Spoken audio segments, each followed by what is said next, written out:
chat. How's it going, everybody? Welcome back to Final Fantasy XIV. Let me adjust chat a little. Okay. Sup, Teddy? Sup, Danny? Sup, Sanctum.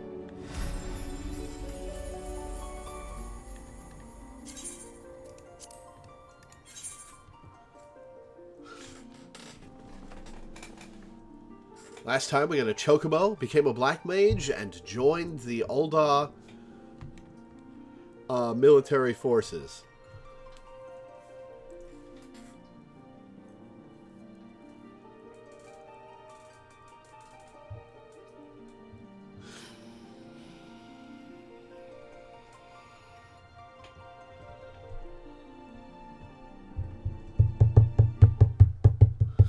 Trying to figure out some rotation mechanics, as in skill rotation? Or are you just spinning in place?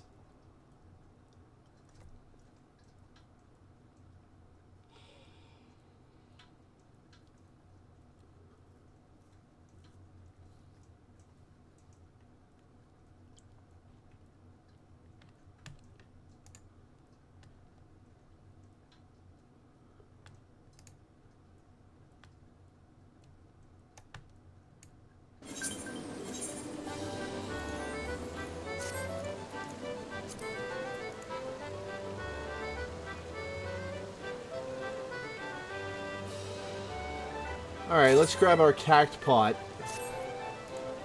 and then head to Mist, where I'm going to get shown the airship and submarine mechanics.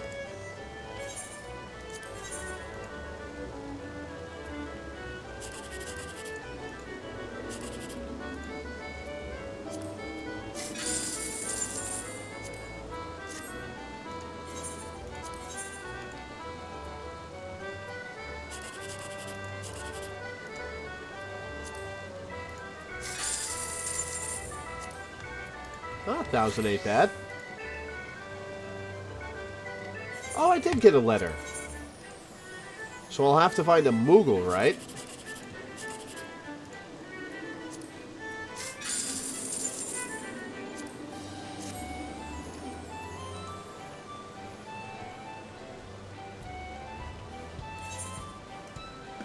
There's a Moogle in Ul'dah. What's up, Paxit Lux? How's it going? We got a mailbox in our house plot. Ooh, okay, let's just go there then. And escape the horrible gold saucer music.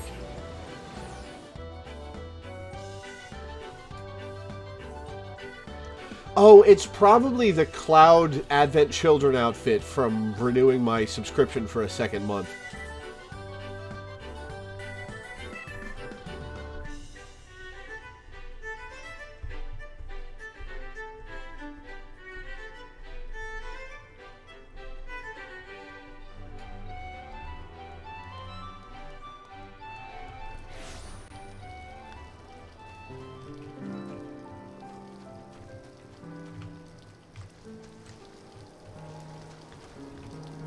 It says there's a male Moogle around here.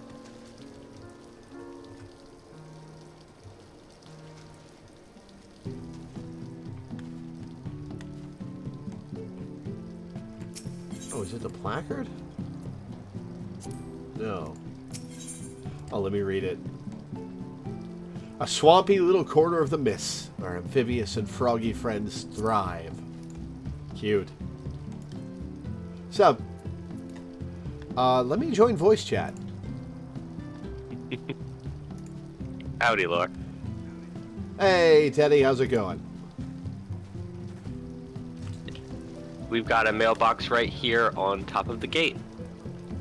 Oh, okay.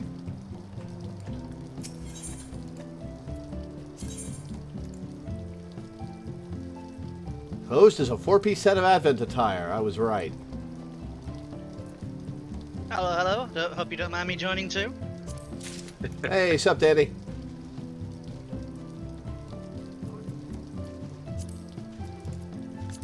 Yep.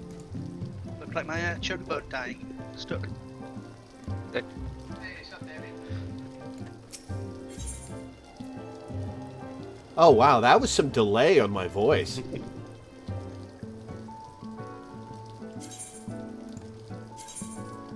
Let's get my chocobo back.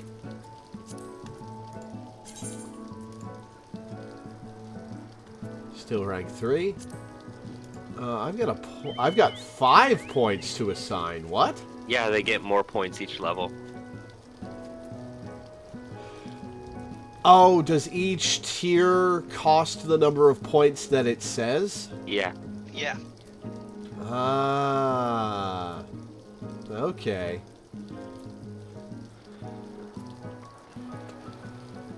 Well, I guess I'll get more in the healer tree.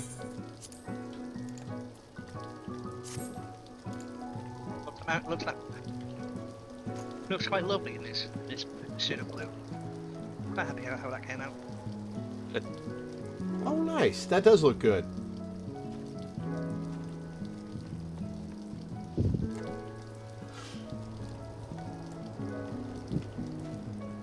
All right, so I'm liking the little path. Yeah. I made it so that you have to go through water to enter the house if you're going in through the front gate. That means you have to become amphibious. And your only other options are to hop in like a frog. True. I like it. I like it a lot. Nice.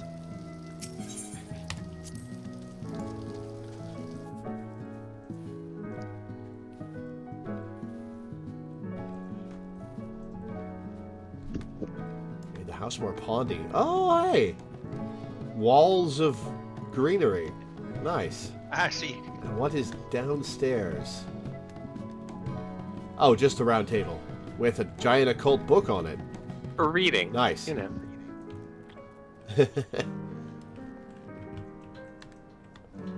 All right, so you were going to show me how airships and submarines Sure, work. follow me, click entrance to additional chambers, and then move to the company workshop.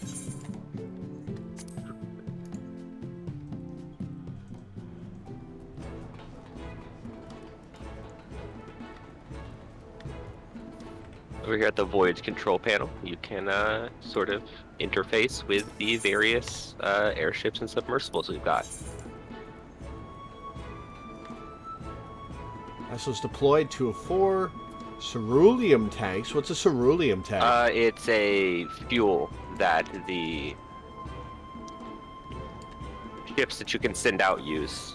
It costs like very few company credits to get, but it's just a little fuel resource. It's effectively magical petrol. It's what powers the magic equipment. All right, the pack. 12 hours elapsed. You can read through its little voyage, see where it went and what it did. 24 Savage Might Materia 3. Damn.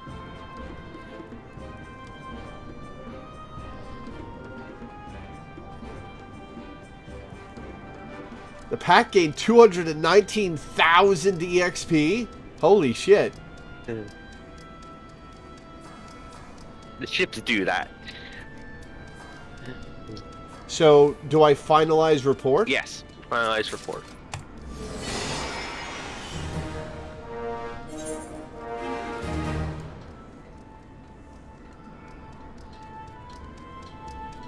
Okay. Free company may now register airship number 2. Oh, well, we can walk you through that process as well if you'd like, but for now you can look around at the options on this menu if you want. Deploy airship on exploratory voyage. Well, before we change airship components. Sorry, you're reading everything. My apologies.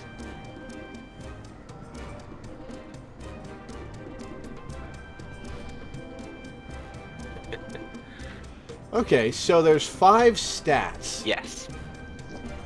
Surveillance.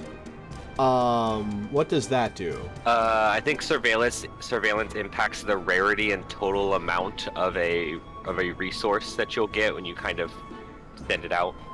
Does mousing over the stats give you an explanation like they do for character stats? You can't really mouse over them because they're on a tooltip. Yeah. if I try to mouse away from the equipment piece, it disappears. I mean the bit where underneath performance. I don't think mousing over those does, but we can always find out. Nope. Yeah. Retrieval is, I assume, how much it can carry? Yeah. Speed is how far it can go on its voyage, or how fast it goes on its voyage, and range is how far it can go on its voyage. And the community is just kind of has their hands up in the air as to what favor does. There's been no official word? No, people are like, we here's some stuff we think it does.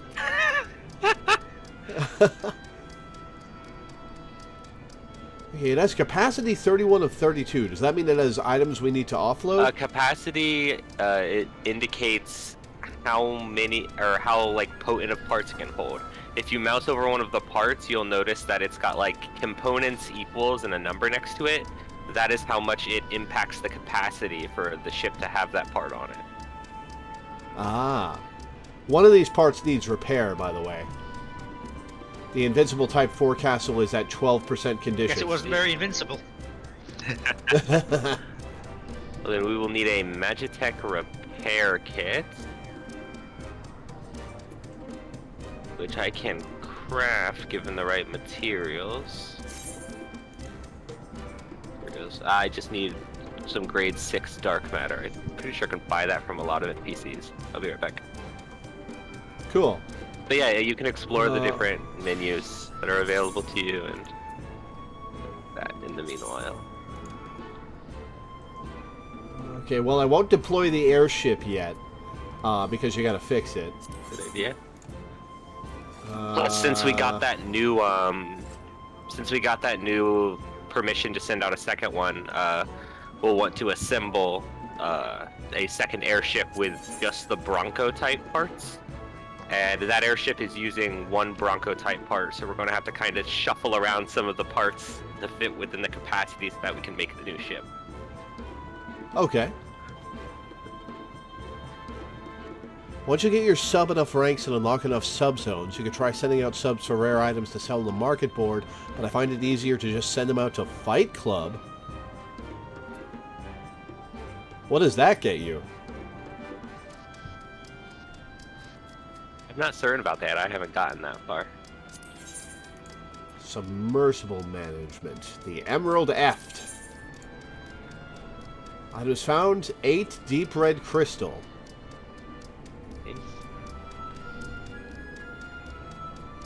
That being the route that gets you venerable shit that you can sell for like 8,000 to 30,000 gil. Ah. So, where do these items it's retrieved go? Into a community chest or into my inventory? Your inventory, but you can place them into the free company chest if you'd like. Well, I don't know what to do with them, so I might as well. Hey, Alana, how's it going?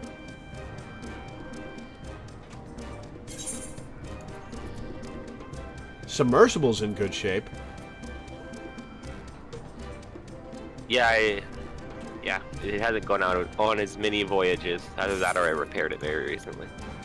Speaking of Submersible being in good shape, I actually made the next set of Submersible... Well, Milena and I made the next set of Submersible parts. So if you'd like, you can check out the free company chest, which should be in the corner of this room. Go ahead and pull those new Submersible parts out and swap them out on that. Cool. Company chest. There we go. It should be in tab 4. It's an airship hull.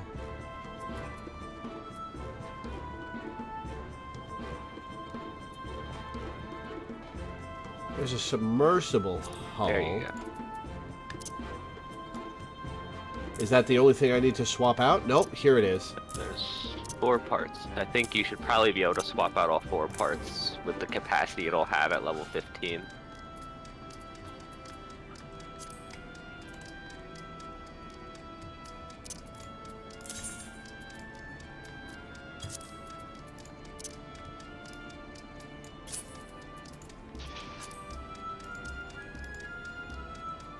Well, that's a lot of food.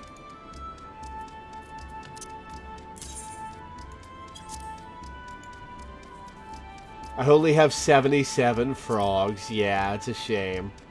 The types of frogs you can get. There are more than one type of frog? Yes. Awesome!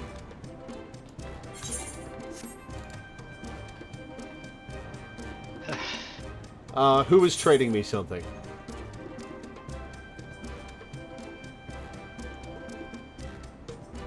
What are these for?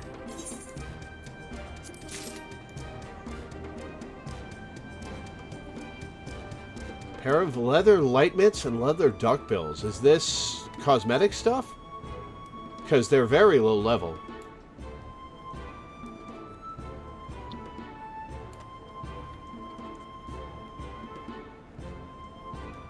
Gourmet gas station food. The best pizza I've ever had is pizza from the gas station downtown here in my hometown. I am not using the frogs as an ingredient. They're going to live in my inventory forever. We really need to get you to a certain point in the Heavensward storyline where they just hand you a frog minion. Oh, hell yeah. And it's a black mage frog minion hat, kinda. It's got a funny little hat and a staff. That's the Pororago, right? Yes. Like the one that watches over our house. Yep.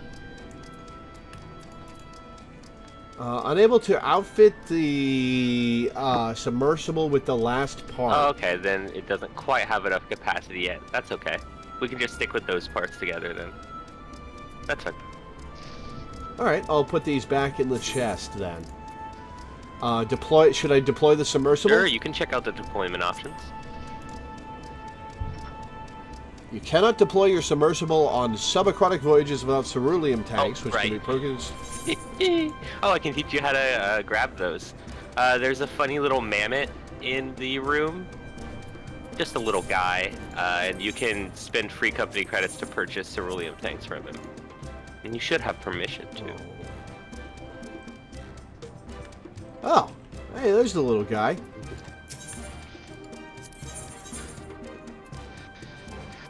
How many should I buy?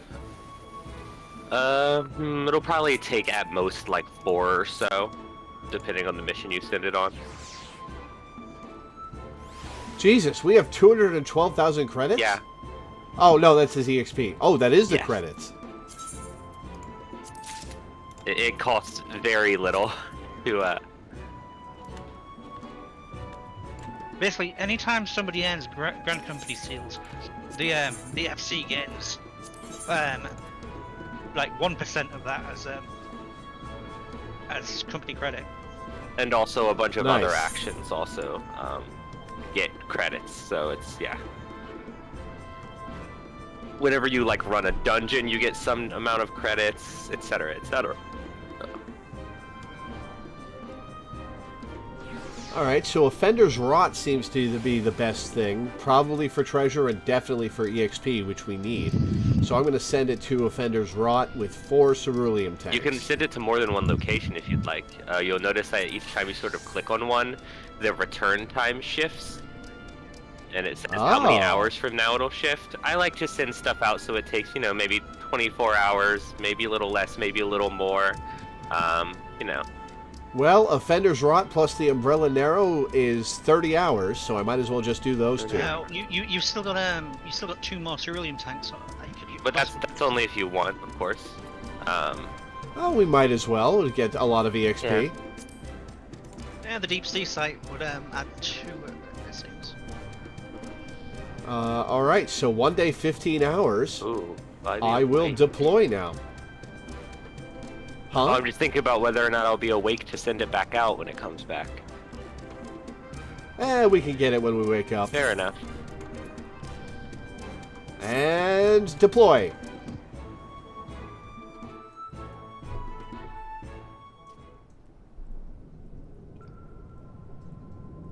Oh, it's a little cutscene. Yeah, you get a nice little cutscene. You've got froggish eyes.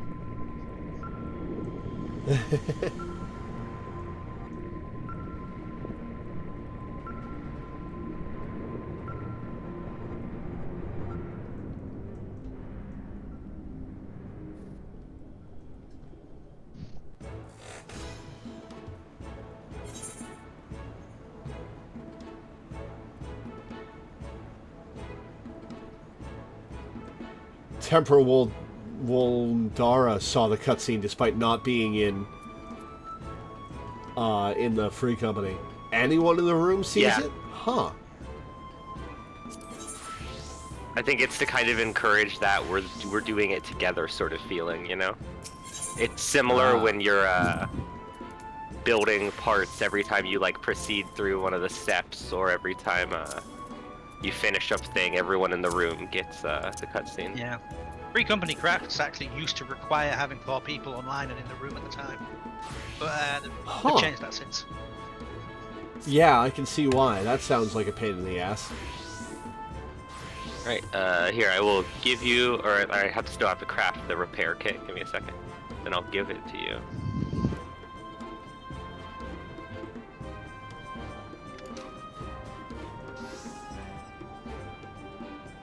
Actually, I'll just make 4 of them just in case the parts we end up swapping out or whatever end up needing it.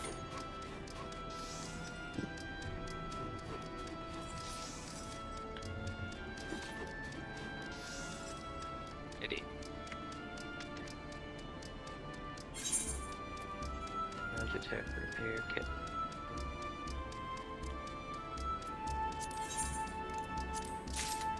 Magitech repair materials. Alright, let's fix the airship.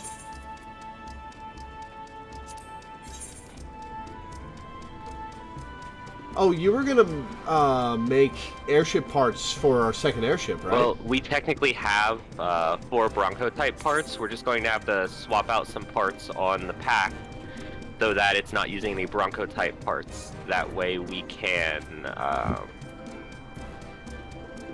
you know, just... There's only one Bronco-type part left on it, so we can... Yep, swap them out.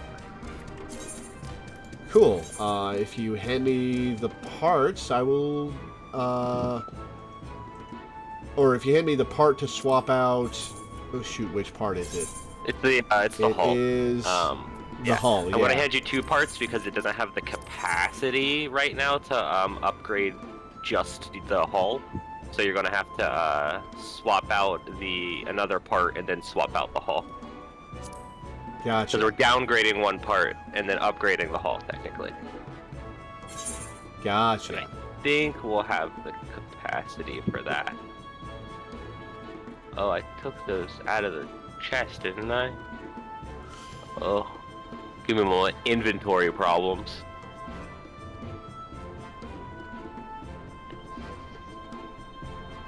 Oh, you can't, you're not allowed to trade the parts. I'm going to have to manually swap them out. Okay. Huh. Well, let me repair the thing first. Yeah. Or I could just place them in the company chest so you can have the experience of swapping them out, actually. Here. Boop. Oh. There we go. It used 2 Magitech parts per repair, so I'm gonna have to buy 4 more. I mean, I could just make 4 more. Oh, sure. Yeah. Right, because, yeah, the Invincible Type 4 castle's having some trouble. Alright, well, while I go and grab the dark matter that I'm going to need to do these repairs, go ahead and grab, I believe it's the Invincible Type hull and the Invincible Type aft castle from the ship and swap them onto there. Somebody's put the Hearse Valgrids right out into the company chest. Yeah, it's a little appearance, it's a little glamour coffer that I got, and I was just like, I don't need this.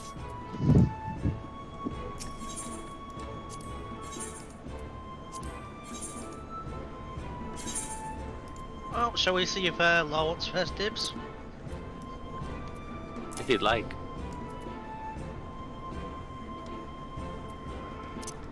I'll post it into the co-op room for you, Law, to see so you can see what it looks like.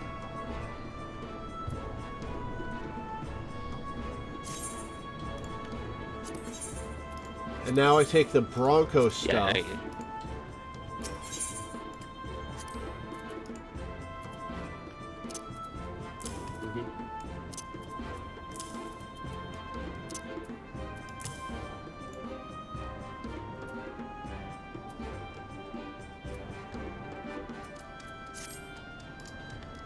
Oh no, the Bronco stuff is at 100%. Awesome. Outfit and register an We will airship. need to purchase some flight credits first, but I can guide you to where that is. Okay.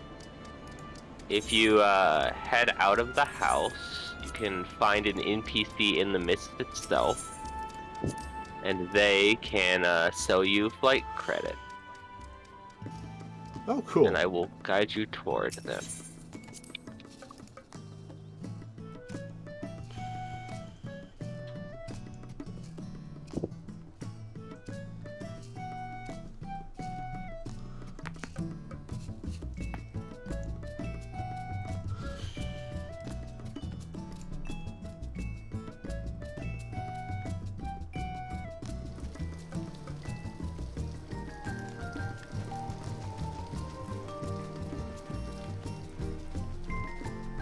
What we're going to do is we're going to navigate over to an Aethernet shard, and we're going to pop on over to the Seagaze Markets.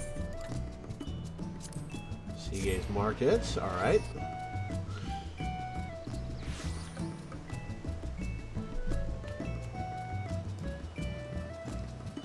Material, housing, junkmonger.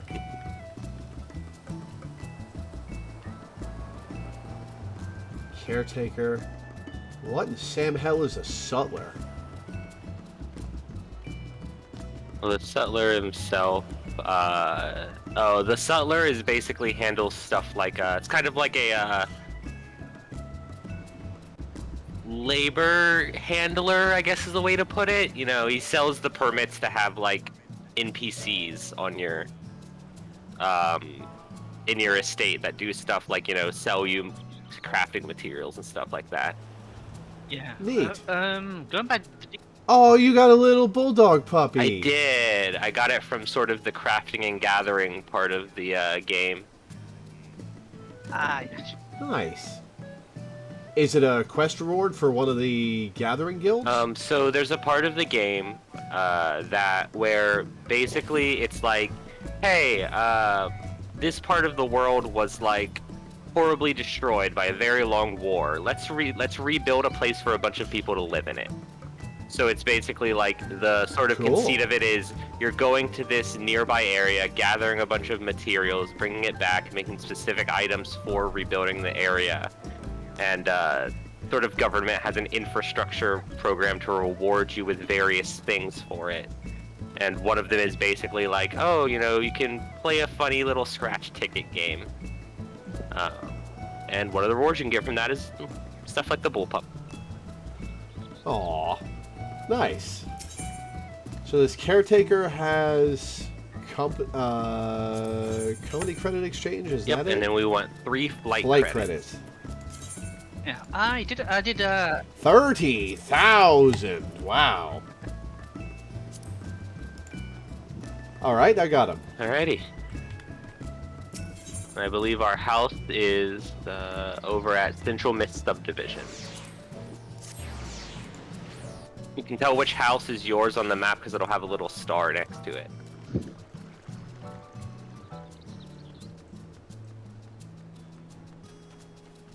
It's also got the mailbox, which I assume I can only access ours. Yeah, Yeah. I believe so. Can you imagine if you could access other people's Opening houses? Opening up someone else's mailbox to get your mail. You just arrive at your FC house, look at the stables, and there's just like six chocobos you've never seen before.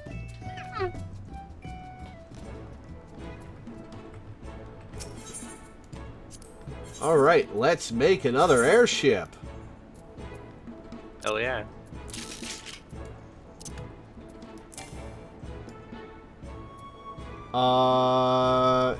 Unable to outfit Oh. airship with that part, insufficient rank. You just have the Bronco parts in your inventory, right? Oh, whoops, that's the wrong part.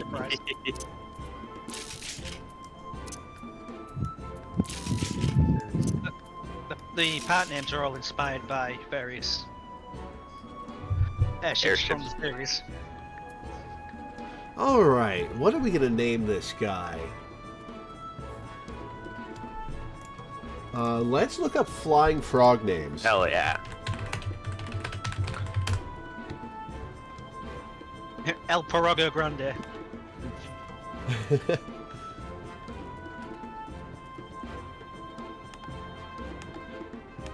Alright, so there's 4 genera of flying frogs.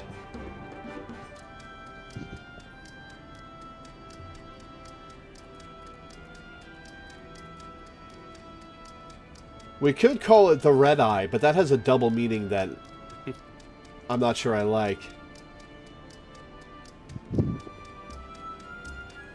Oh, now but the red-eyed tree frog man stuck in my head. There's a misfit leaf frog? Huh. How about the misfit? We could do that. Let me look at the rest of the names, though.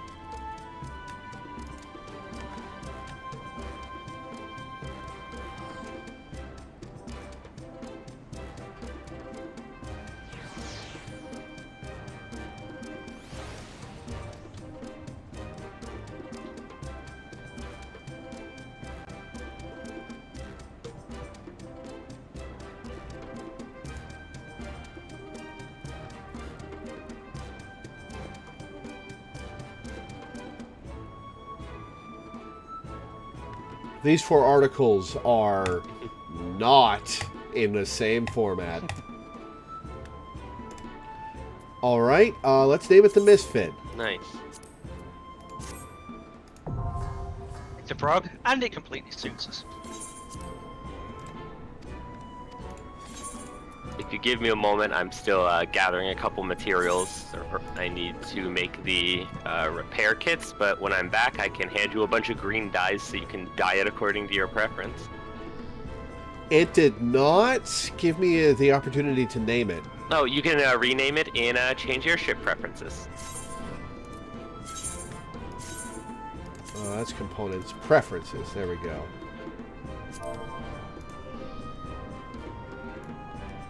The pack is called The Pack, Yes. right? Not just yeah, Pack? the pack is called The Pack.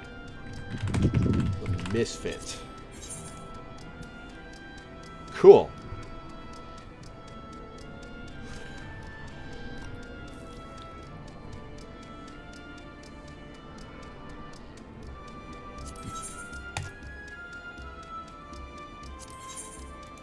I like that the airships and submersibles gain EXP. That's a fun thing to grind. What's the maximum level?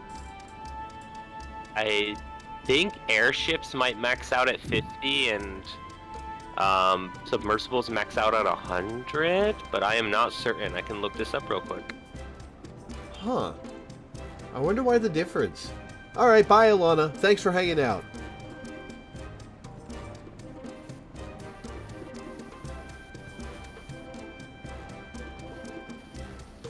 I know that you finish unlocking areas, or rather you finish being able to go to areas on an airship at rank 50, but I do think submersibles go up to 100 with the requirements of getting places, so...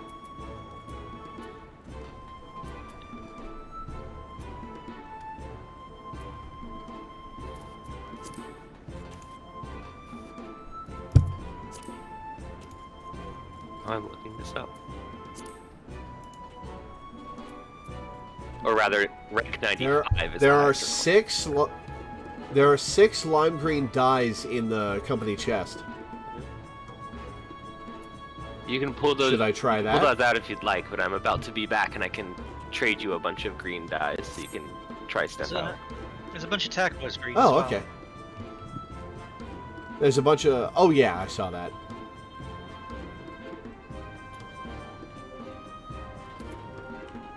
That pet is called the OMG. Oh, it's a tiny Omega.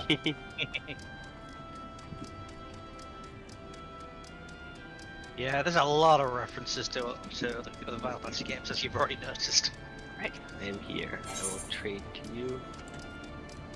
Turquoise.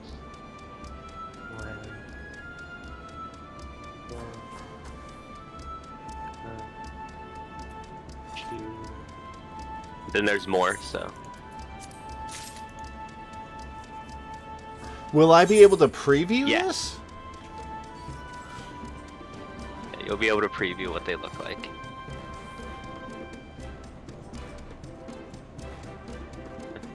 There you go. Froggity fruity, it's gonna be a beauty. Is that all of them? Yeah, that's all 10 of those types I had on hand. How Cool. many total green types are there? Let me check. Paint airship. There's a lot more than 10 total. Jesus.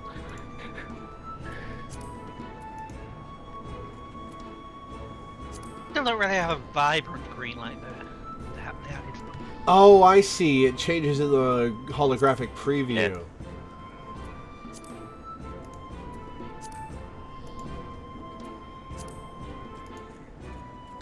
Let's look up the Misfit Tree Frog. Misfit Tree It'll be so Frog. funny if it Let's see turns what out to be color colors it that is. aren't green. It's yellow. Okay. Oh, it's a beautiful yellow. It's like yellow and some oranges. All right. Let me pull my yellows and near oranges out. Oh, it's got a green variant. Let me take a look at these images.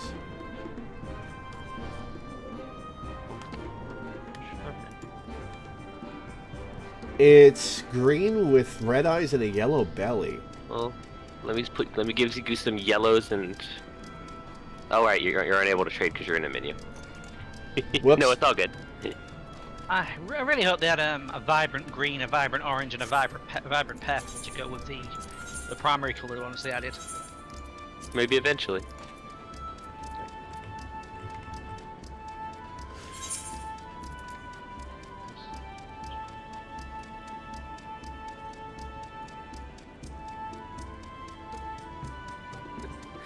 I just have my Chocobo saddlebag full of dyes, just because I'm just like, I'll put them somewhere for when I want to dye stuff, but I don't want it to be in a retainer, because that's annoying.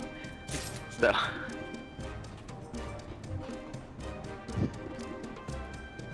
Is that all of them? That's just the 5 that I had on hand, yeah. Cool. Misfit Paint Airship.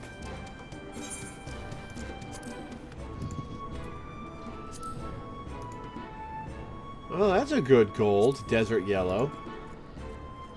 Oh, I like honey yellow too. Not gonna use cream yellow. What's this brown? Pumpkin orange. Just because I noticed there was a little bit of orange on like the limbs of the image that I saw of the Misfit Tree Frog. Yeah, that's...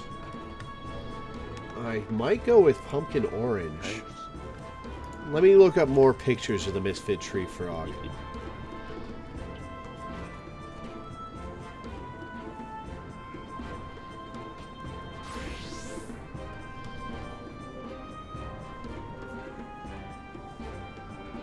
Ooh, there's a bunch of different kinds.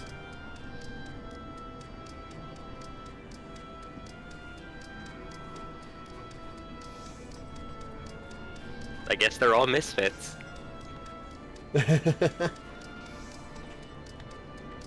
Yeah, let's go with the pumpkin orange for the Bronco Hull. For the belly.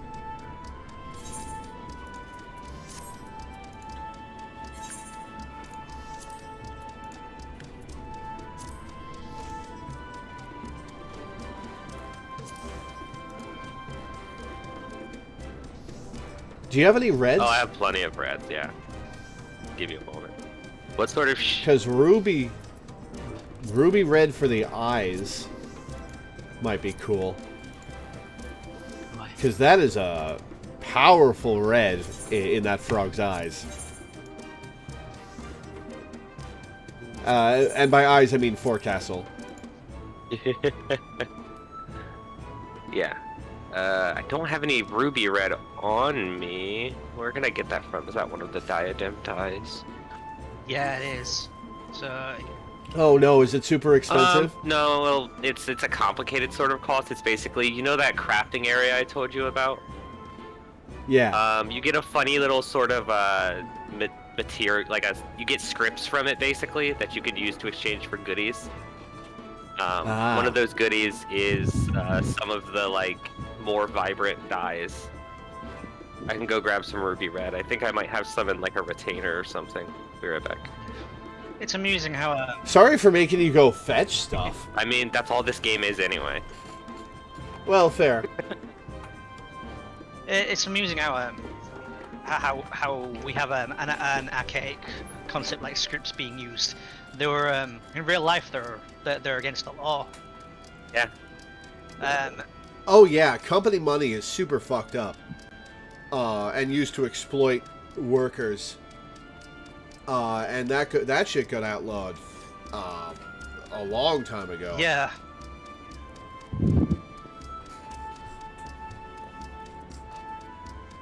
Yeah.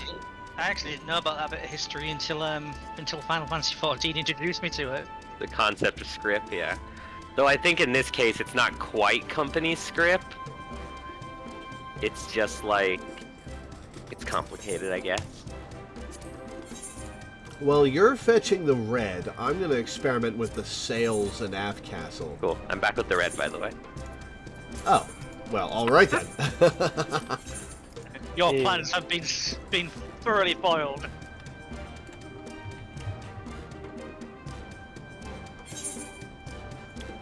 Alright, let me just trade you half of these, and then just plop the red into your inventory.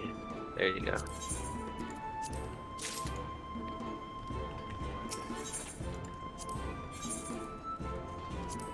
I think I have to repair the pack with this.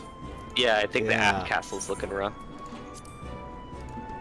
Oh, I think the Bronco aft castle is also looking kind of rough, so might have to repair more than just the pack.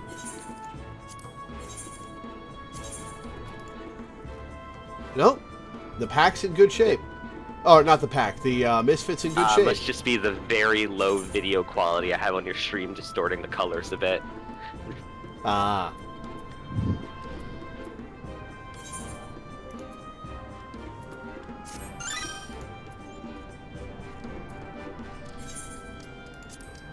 Alright, let's look at these greens.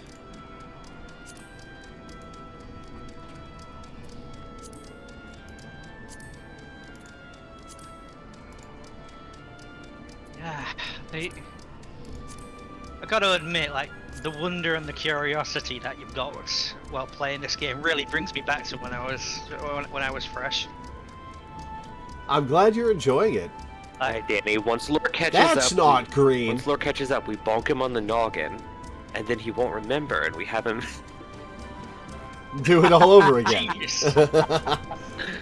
Okay, check me. Are you able to see the preview? On my end, no, but I'm watching your stream, and yeah, I can see that Celeste green is very minty. That is definitely not green. It's like barely technically green. It's so like such a desaturated light green that it looks like a bluish seafoamish green. It's albino green. I think we're going with moss green for the sail. Nice. And for the aft castle, unable to change component color of the aft castle. I guess just because it's just metal, like. Ah. Well, we've got our frog. Ribbit. Shall I deploy Go it? ahead.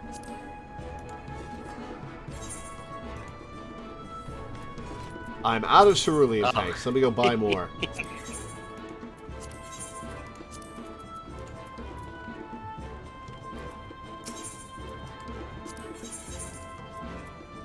Also, you may have noticed that I'm an utter fidget who cannot stand still for 10 seconds in this game. Oh, I've known for a while.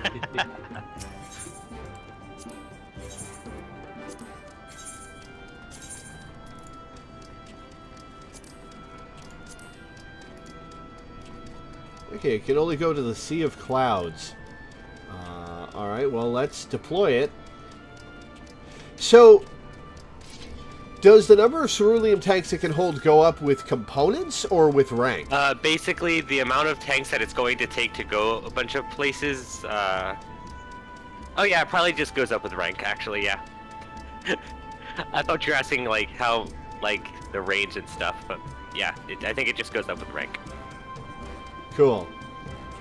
And this will take 23 hours and 36 minutes. That works.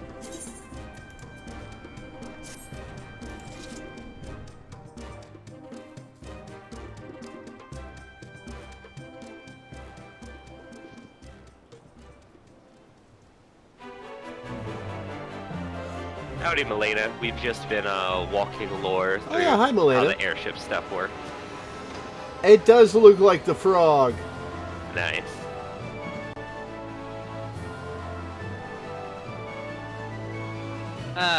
People who live in the Sea of Clouds are going to have a bit of a shock when a bright red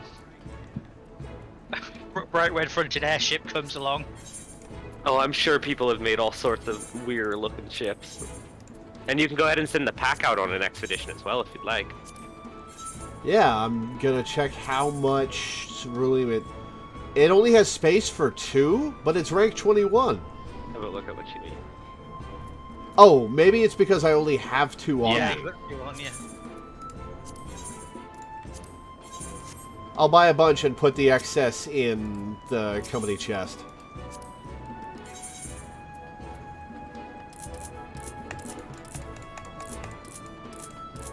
Looks like it can't go to the highest rank area because it's got an arrangement of components that maybe doesn't maximize range. I think I'll swap them out so that it can. Give me a moment. Okay, I'll wait then.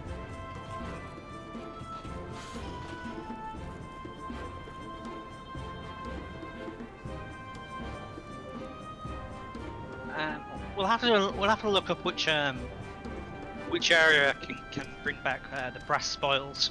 I think it's brass ones that we want, because they can be exchanged for a mount. Oh, cool. Yeah, it's actually one of the creatures that is a bit of a trademark for the series, the zoo.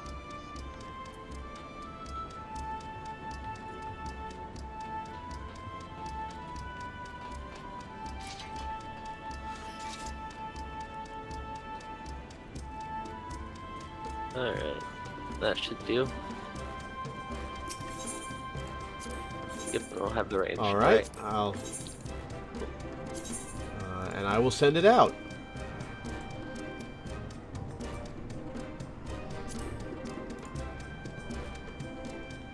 Sea Cloud Sector 8 is 1 day and 39 minutes. Let's make it a day 7 with Sea Cloud Sector 1. No, let's see. I mean, if you keep it to a day and 30 minutes, I'll be able to send it out again tomorrow. If you put it to a day and 7 hours, I'll be able to send it out the day after tomorrow. Well, we might as well up it to 2 days then. I suppose, yeah.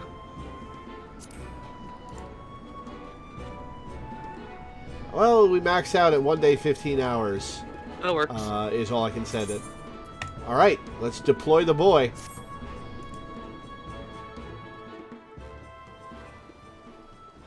We've been messing with airships and submersibles, Milena. We're throwing frogs in the sky.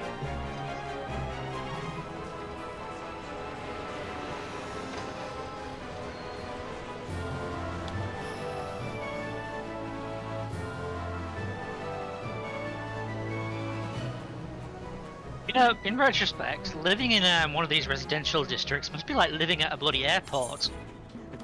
With all the free companies sending things out.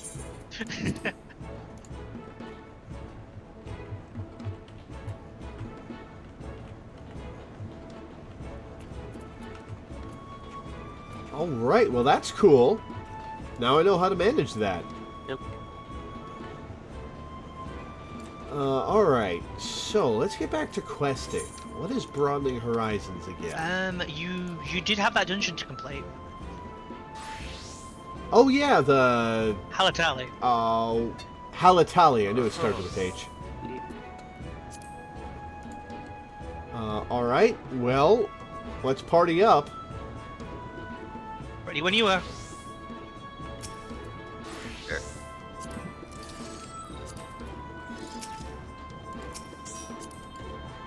Kaya is asking if they can join us. Yeah.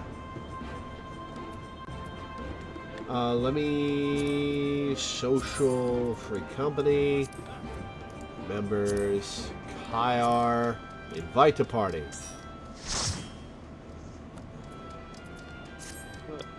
Cool. Alright, where are we going? Seems like Halatali. Well, yes, I mean, like, what, Aetheryte? Oh, you don't need to go there. Press U to open up the duty finder. If you've already Oh, unlocked cool. I think you have unlocked it if you open up the duty finder, yeah. Yeah. I've got duty roulette leveling. Change the tab at the... there's a load of square tabs. Ah, there it is. Halatali. Level 20. I guess I will hit join. You can read the blurb Originally if you a like. holy place Yeah. for the first Lalafell arrived in Eorzea, the twisting labyrinth of natural caverns which wind through this massive mesa was transformed by the Gladiators Guild into a series of training pits, animal pens, and holding cells to accommodate the ever-growing popularity of Uldah's Colosseum.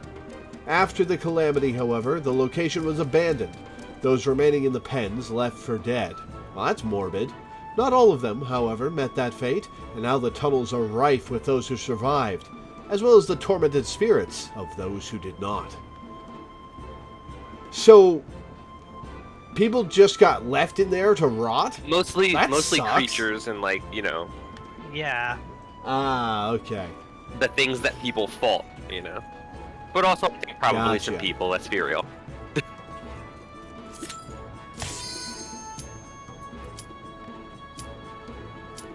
Alright, you guys ready? Yep. Yep. Yep.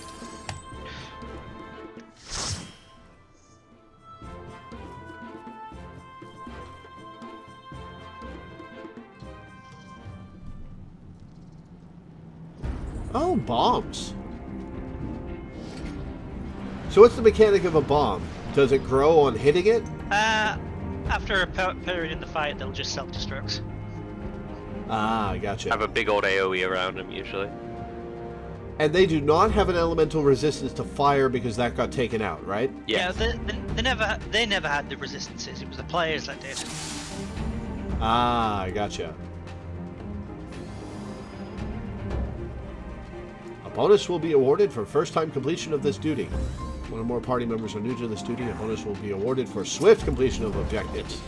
The swift part doesn't actually seem to have any sort of effect.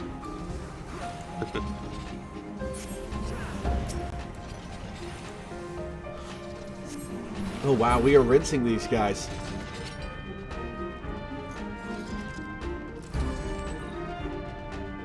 That means you can probably pull a little bigger if you'd like, Annie. Sounds good. Yeah, there are a lot of optional mobs in this dungeon that you don't even have to fight. Oh, I just attacked the bomb. Whoops. That's Oh, Wait, come back. if you head over, I'll take the bomb off you.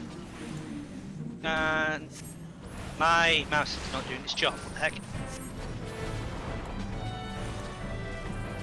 Oh, I know why. I changed some of my control settings. I guess it didn't apply to Bryn. We should probably actually heal. Yeah, if you can give me 2 seconds to just rewrite my keys once this is done.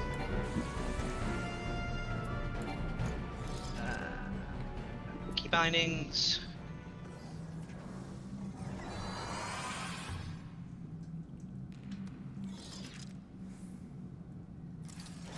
So what are those floaty things that come out of you, Teddy? I believe the game calls them Millpreves, but I also sometimes call them wings. They're a weapon type called Newliths. They're crystals with like machinery that allows them to translate your ether into healing and weapon shots. Yeah, they're the weapon of the stage That's job. cool. Oh, I need to kill Doctores. Hey. I need heckler imps.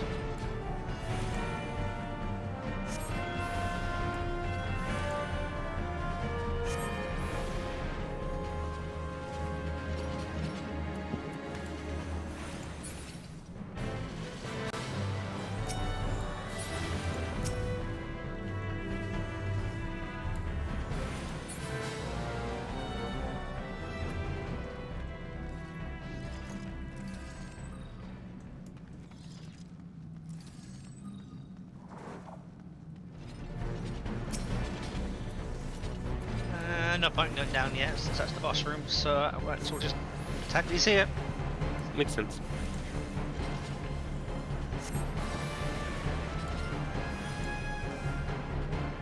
I was gonna say, I'm not even high enough level to have Pepsis, but Pepsis isn't until 58. Also, the fact that we've got imps here, which are a type of void scent, means there's shit going wrong with the ether here. Probably, yeah.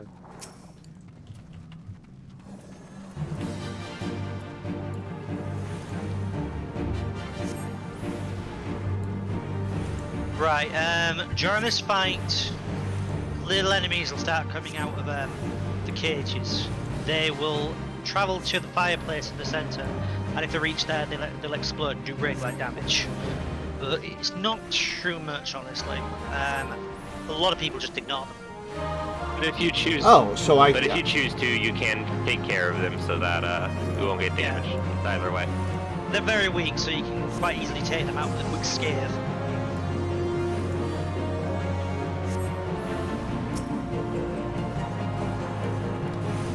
Yeah, my shield toss is actually taking these ones out.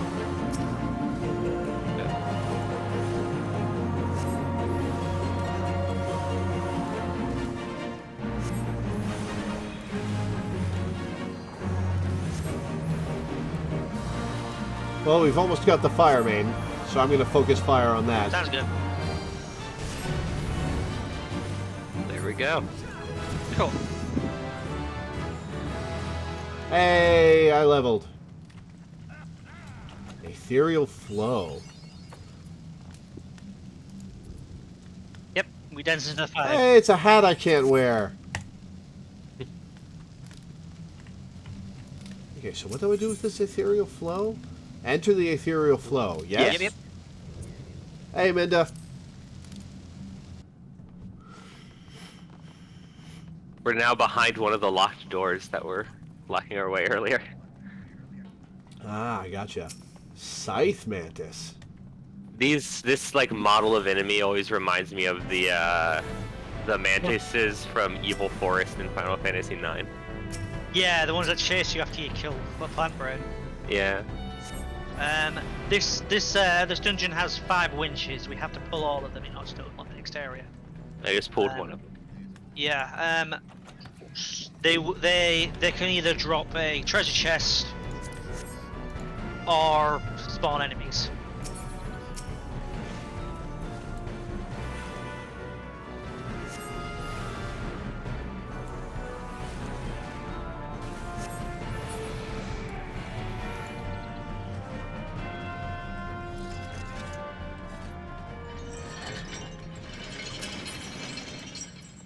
Oops.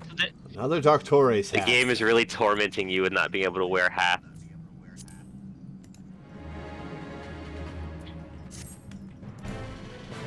We need to get you one of those little hats from the level 8 tier lines raids. It's gonna take us a while to get there, but hey.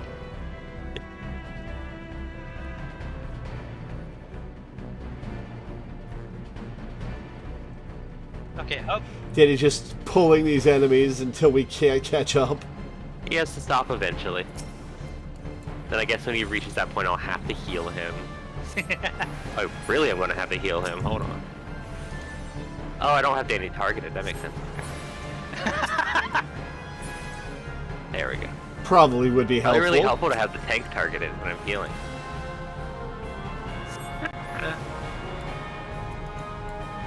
I was gonna say, it's fine, I trust Teddy, but now I'm not so sure. Oh please, I've brought you through how many dungeons now? Brought me through some extremes as well. Yeah.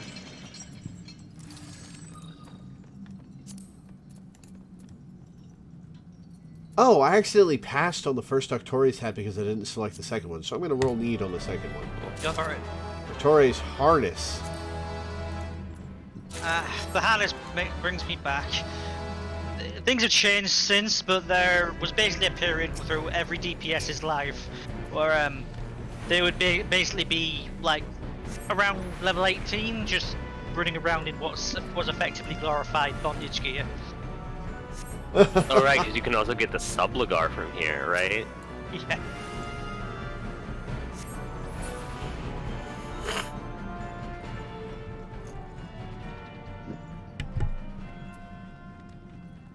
Oops, I did not mean to roll that. You can always pass on something that you've already rolled on, right? Yeah. I didn't realise I'd greeted it. I thought I pressed pass.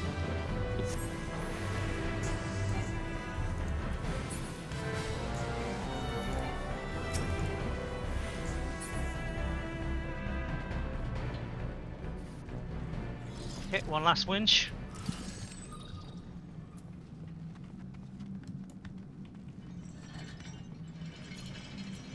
Wow, we got nothing but treasure. Cool. And one of them had an enemy spawn of the lightning. Yeah. Right. But other than that, it's some pretty good fortune.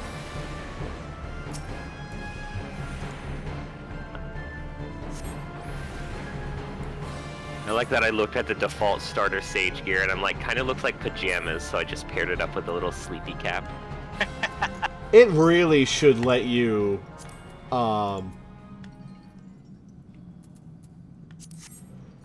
it really should let you change targets when one dies by hitting tab. There's not, well, by hitting tab. Oh, you mean like it lets you change the target of your current spell? Alright. Yeah. It would be nice if it was a little more adaptive, yeah. Yeah, that'd be nice, but Not have to start casting the spell again. yeah. I feel you there. Okay, so this guy will periodically electrify the water, so we usually don't fight him in it. Yeah. Noted. I should get away from the healer. Oh, I should get away from you. Okay, he's going to electrify the water, and there's some ads. He's invincible until the ads die. Alright, noted. Oh, shit.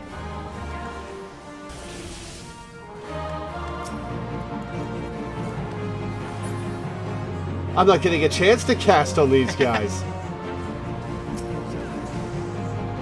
Remember, Which tend to explode pretty fast. yeah, you got scared for moments that you can't really cast after all. Yeah. Since that's an instant cast as well.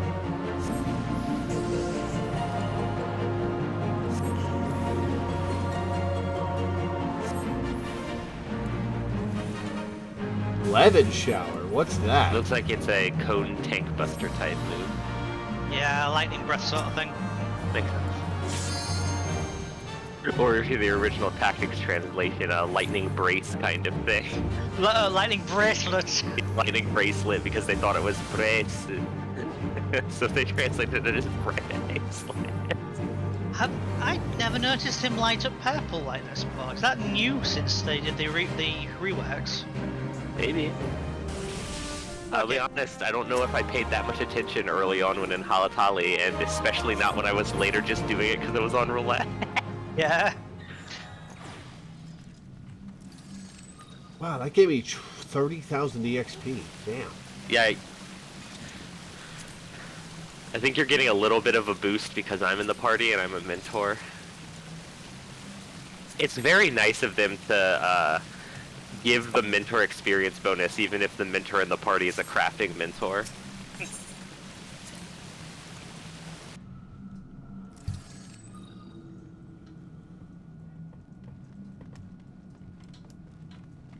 I keep going to use the moonlift dance every time I'm not actively doing something like usual, but I don't have the moonlift. It's such a fun, goofy dance, but gotta earn it. Do not have it.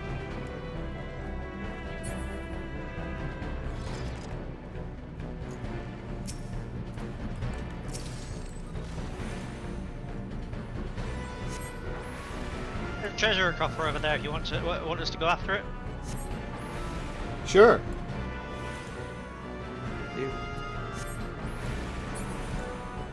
Have they done the lighting updates for like all of the Realm Reborn dungeons or just the first few?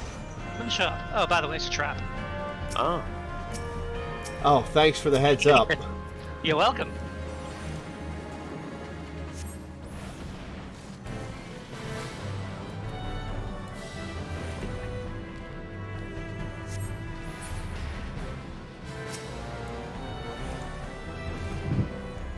Maybe just for that, I'll let you get a little bit nervous about your health.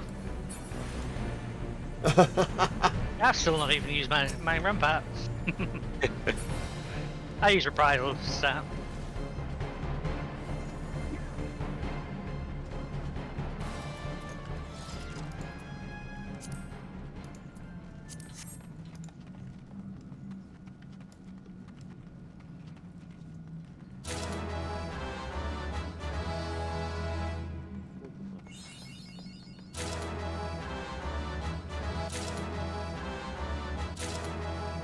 Oh, I was wondering what the hell those fanfares were. It's me getting the loot. It's me. Oh, right, I need to click on this. And clicking. This guy is basically a mix between the last two fights. Makes a danger area that you need to kill ads to get rid of, but also it's got those little flames that, if they reach him, will do raid wide.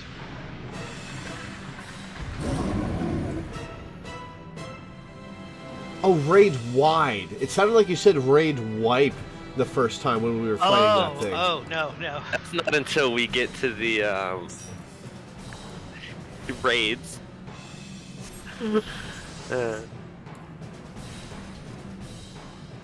mean, I have to deal with raid wipes a lot in Savage. Yeah, that's just kind of what it's like to frog Savage and to do Savage in general. I never expected it to be easy. Not with a name like that. He's invulnerable now, right? Yeah, until we take out the ads. Specifically the sprites.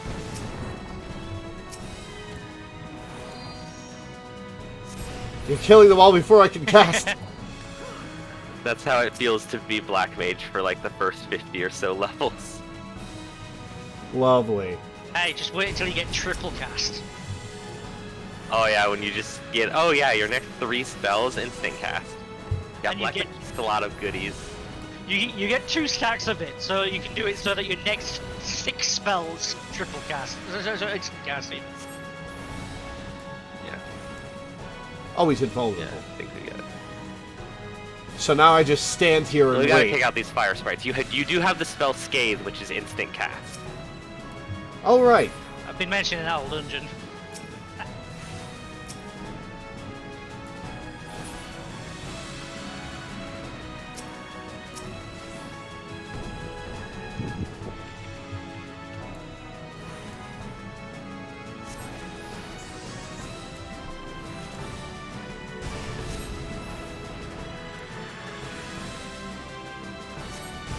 This is good music. It is.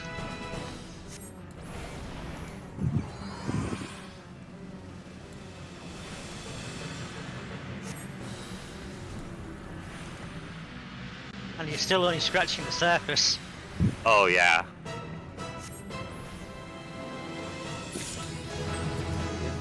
Got him. Now I can ban this chatbot.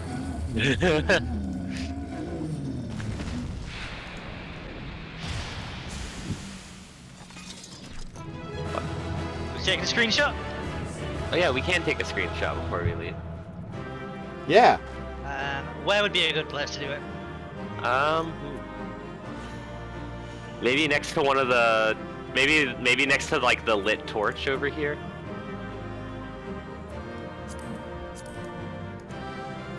Not too Yeah. close so the lighting isn't too abrupt.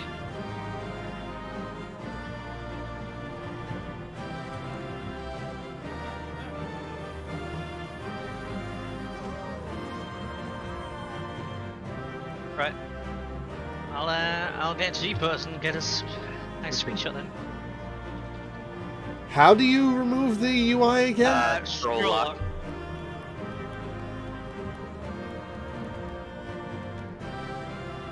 Okay, I thought that was going to be a good pose for Law until I realised it is a massive panty shot. Probably not the best idea. The danger of skirts. Will get me pants eventually. I mean, I think the Strife gear has like a pretty cool like legs piece, if I recall. Oh yeah. I'll have to glamour that up.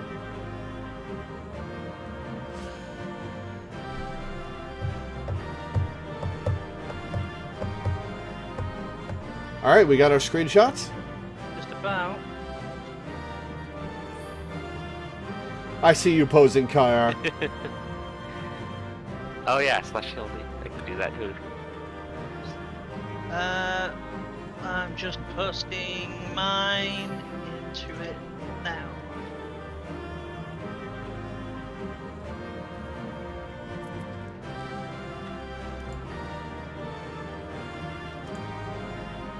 How did you make me pose? If you type / the letter G, then pose. Shot It through. replays the last animation that each character in your party did repeatedly. Oh, so this is me casting. Gotcha. Yeah.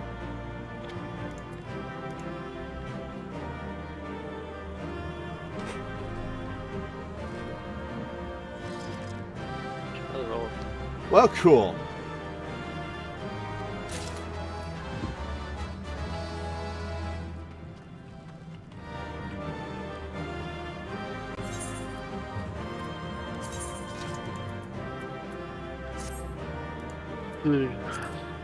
Well, that was fun. Alright, it dumps you outside of the house if you were inside the house when you queued. Let's see. Okay, well, I'll be able to get that one now.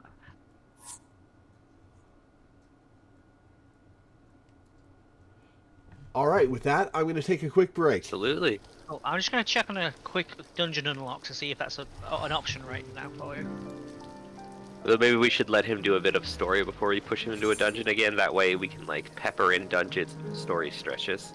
True, I just wanted to see if it's unlockable at the moment, though. Yeah. Alright, well, while you figure that out, I'll be right back. Absolutely. Aye, aye.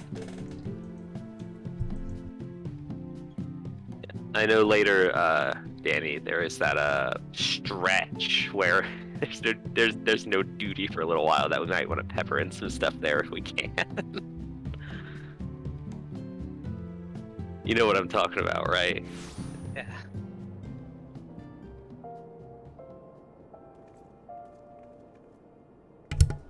Okay, I'm not gone yet. I just spawned in, and there's a guy with X-Death armor.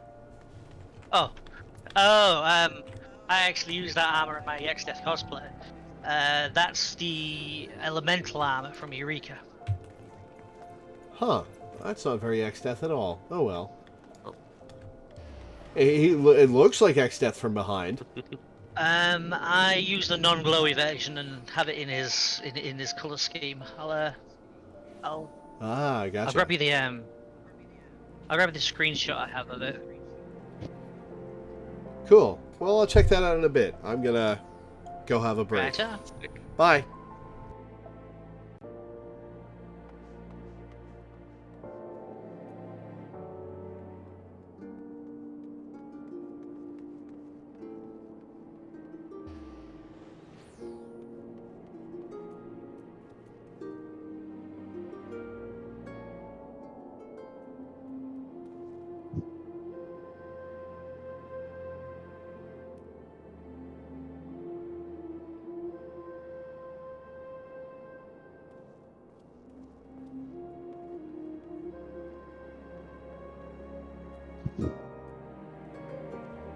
Yeah, it looks like Custer's Cry is level 38, so no worries.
I should probably get a PvP unlocked on this. I've got the quest, but I haven't been there yet. Oh man, when Lore unlocks PvP, I wonder if we can...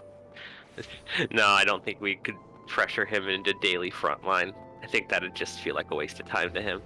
It's really good for levels, but not good for much else. I feel bad for the people that take frontline seriously because you cannot organize actual frontlines matches to count towards the achievements. You just have to hope that randoms will care as much as you do. Oh yeah, it's an utter mess. And I'm very sorry to tell them that I have trouble caring about frontlines when I queue in for my half level. I mean, I don't even get the level out of it now on my main. Huh? Oh yeah, daily challenge will give you like half a level minimum. Yeah. Which is good for the later stuff. It's 20 minutes for half a level, which is good time for EXP for later levels. Yeah, not so good for me though. What with the whole what's the word? Oh yes, everything at 90. Yeah, I was gonna say, you get 0% of a level no matter what you're on because you have everything maxed on your main. Yeah, and they won't let me go to war as a carpenter. They really should.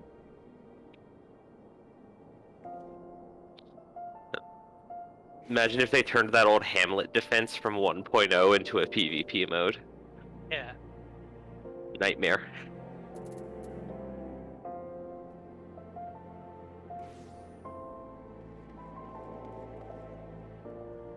Oh man, I forgot how silly the unlock animation was for the front line. Just because they're all wearing the really stupid looking PvP gear of the era.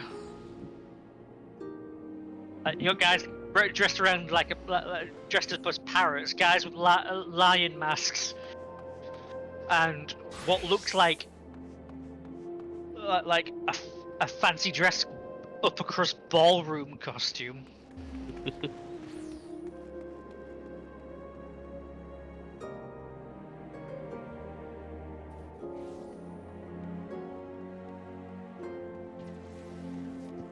Got to love it.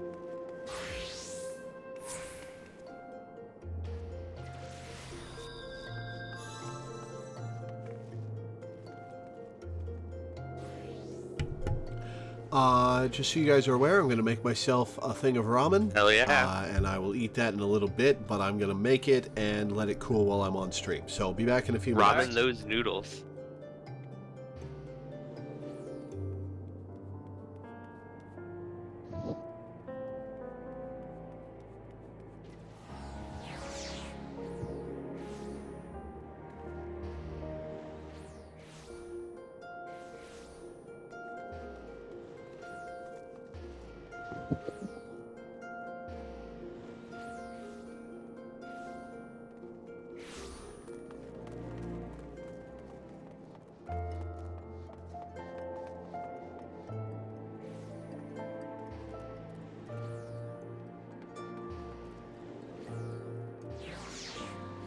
You ever just reach a point, Danny, where you look at your inventory and you're just like, I need to clean this up? I used to, but I've gotten a lot better inventory management since. Yeah, fair. I just came up from in a like 4-hour rush yesterday making all the submersible parts.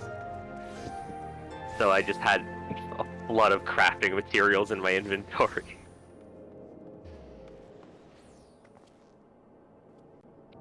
Just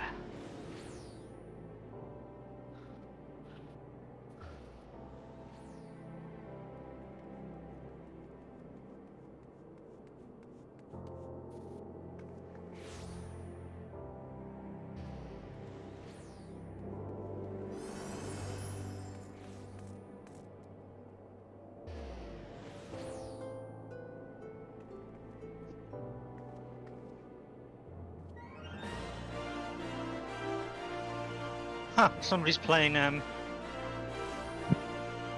when I'm 64 in Gridania, which is rather amusing since I just watched an episode of Goodnight Sweetheart where time traveler Gary Sparrow almost buggers up the timeline by accidentally teaching When I'm 64 by the Beatles to George Formby. Be right back. I think someone knocked on my door. Righto.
Alright.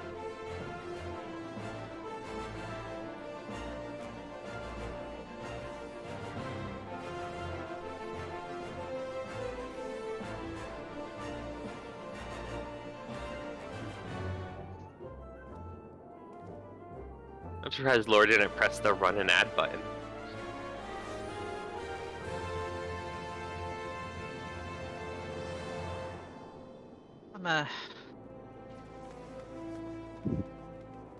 I'm no expert on how ads work on Twitch.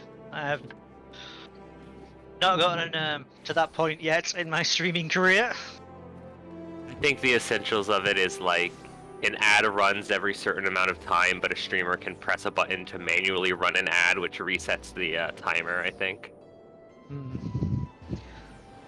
I know a streamer who gets frustrated by being required to run ads.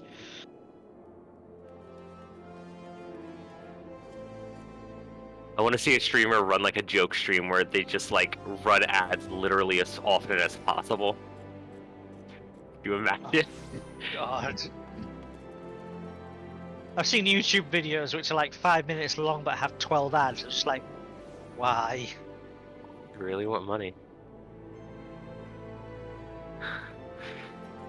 Of course, I've also seen an ad break come onto Twitch, and it's like 7 adverts long, and 3 of them are the same one. Yeah. Happens sometimes. Yeah, and it's just like a bit overkill, Twitch.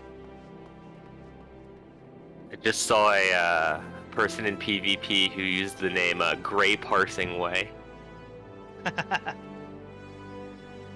Mood.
I'm back. Welcome back, Lore.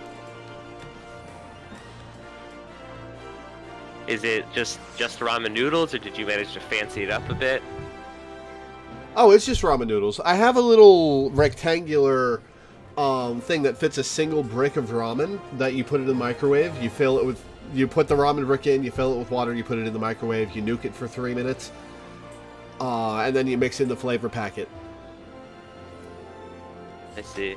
I've had it for a few years now, and it is a lifesaver. Easy food is also, good. I saw this Gala kitten thing, this pet, Yes. when I was waiting, and it is adorable. Yeah. Oh, it's just flapping around. I love it. There's a variant of it that has a raincoat. Yeah, yeah. Aww. The Gala Cat is based on an enemy in Final Fantasy V. Really? Yes. You had to kill cute flying kittens? Yeah. I mean, it There's, attacks you. Yeah. There's a Well, yes, but a frog attacks me, and I still don't want to kill that. Yeah, I- that's true. I can't remember where you first fight the Gala Cat, but there's a variation you fight on the first big bridge. Huh. It's been like 15, almost 20 years since I last played Final Fantasy V. Which is a shame. I should replay it sometime.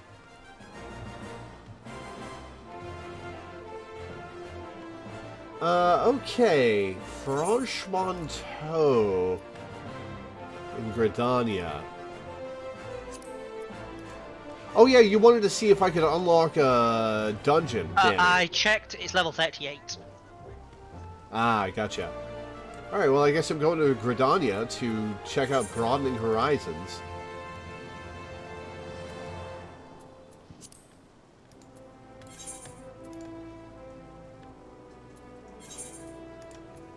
Let's see.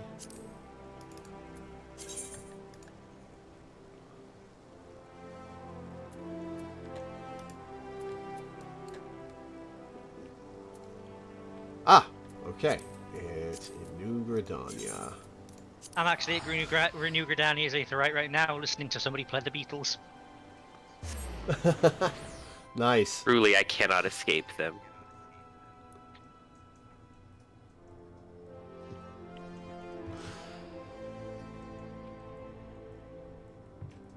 I wonder if there are any trolls that just stand places and play horrible cacophonies.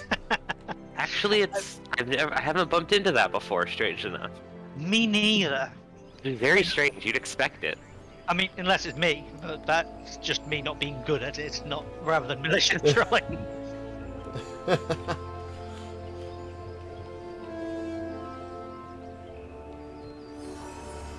Oh, little Siamese cat. Cute. There are a lot of very cute minions to collect in this game. Hedgehoglet, cute. Hoglet? That's the size of a regular hedgehog. Have you seen the size of the insects in this world? Do you really think the hedgehog's going to be small as well? You know what? Fair. Makes me think that Rogadine are just the size a normal human being would be in this world, and everyone else is just small.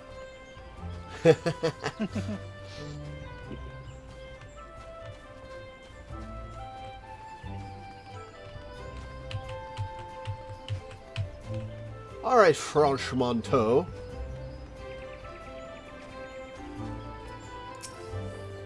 With your horrible soulless eye mask. Only those who possess a gate pass may travel through the White Wolf Gate. It is for your own good. The fearsome beasts that lurk beyond would tear an unprepared adventurer limb from limb.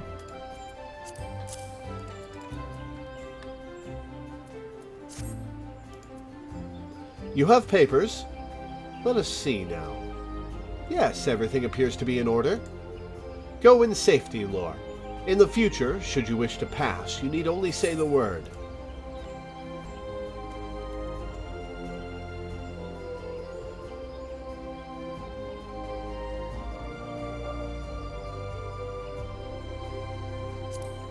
Might as well take one of these earrings.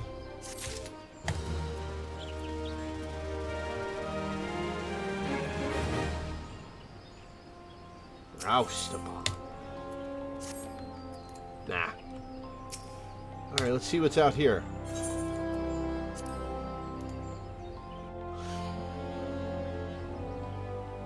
I just saw somebody running by with one of the most the most common harass names I see.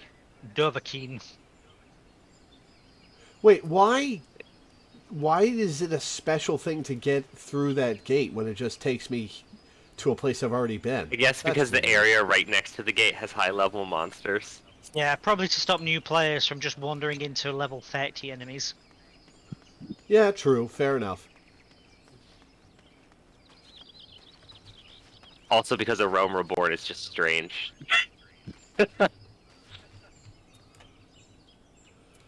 Alright, Comuxio at Little Solace, which is in the East Shroud. Right, the Sylphs.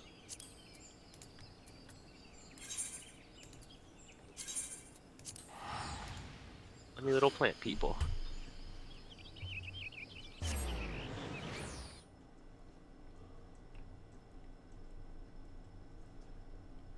Of the 72 parties currently recruiting, all match your search conditions. No, thank you. I've got my peeps.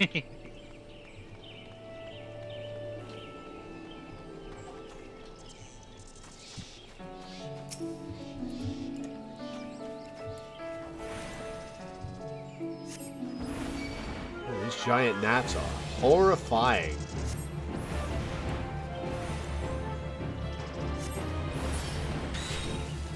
Oh yeah, I gotta unzoom. Whoops. Yeah, I'm not a fan of these things either. For obvious reasons. I tend to not look at them while I'm fighting them.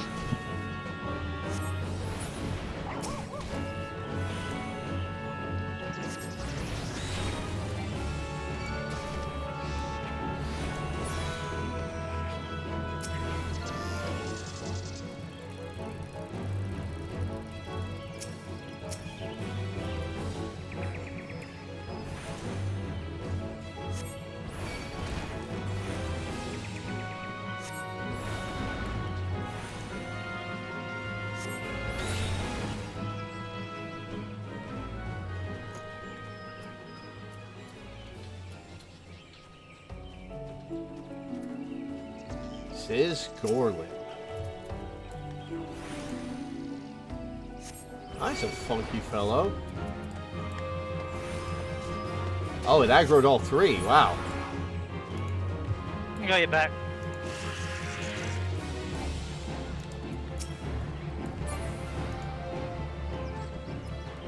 Oh, I forgot to summon my Chocobo.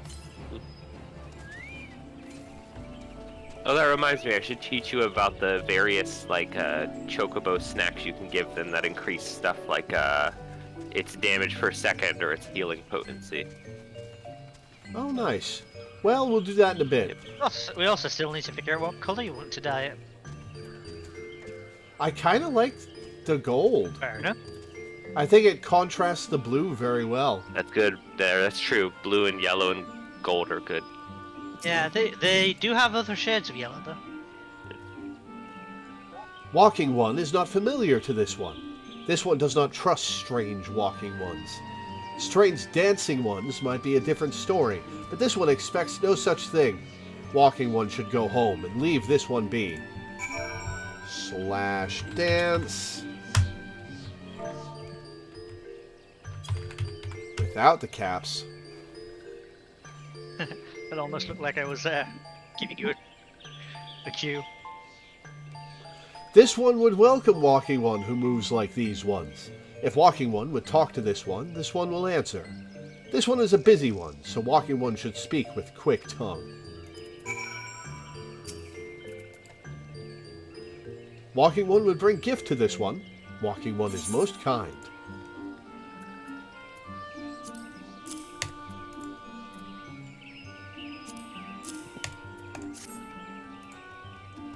Walking One brings Milkroot. Milkroot fills this one with great joy. This one gives thanks. Gives many, many thanks.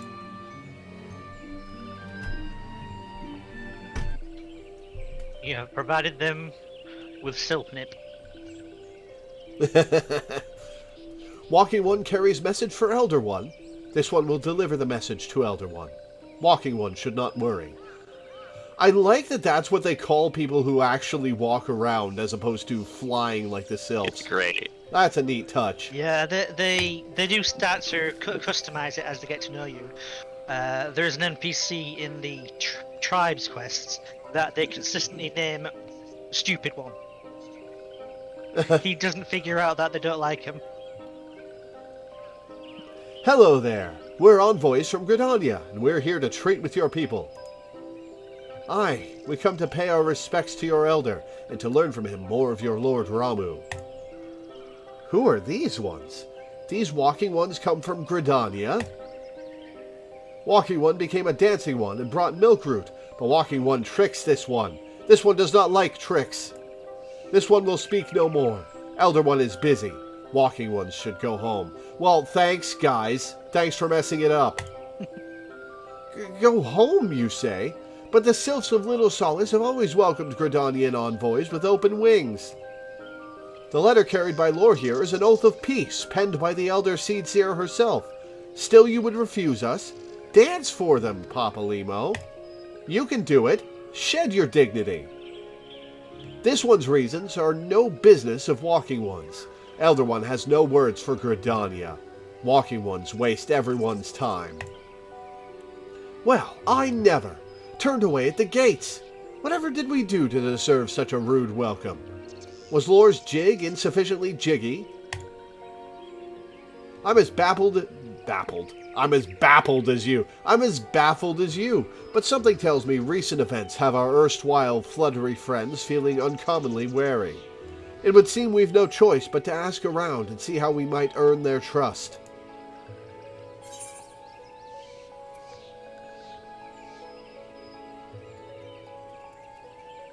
Paralyzing potion effective on most targets up to level 20. Well, that's useless. All three of these are only effective on targets up to level 20. That's useless. So I've got a silence, a sleep, and a paralysis potion? That's a status I've never encountered before in the Final Fantasy series. Which should I take? These potions are worthless. Fair enough. I'll just take the sleeping potion.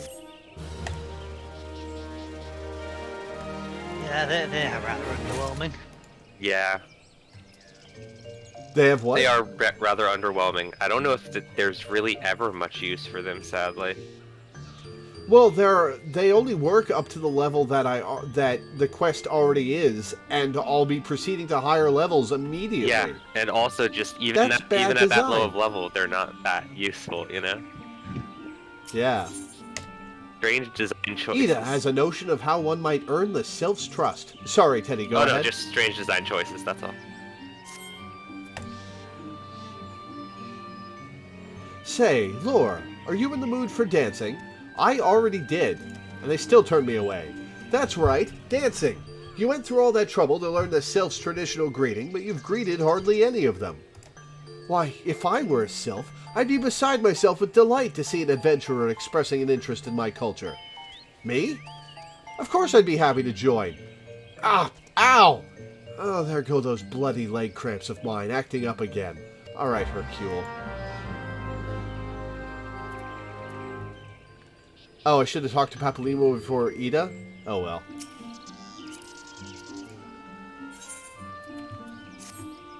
Yeah, you can often talk to the other members of the group to hear their thoughts before you continue a plot quest. By virtue of the crystal trade, the sylphs have maintained friendly terms with most every race in Eorzea. Alas, the appearance of Ramuh has been as a storm cloud over relations. If peace is to be secured, we must reopen a dialogue with the sylphs before they have the chance to summon their god again. Well, we'd better hurry. Who's to say they aren't already...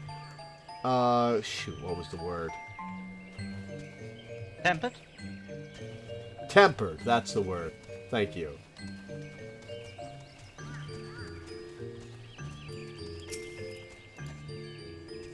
This one is weaving cloth. Walking one would know more.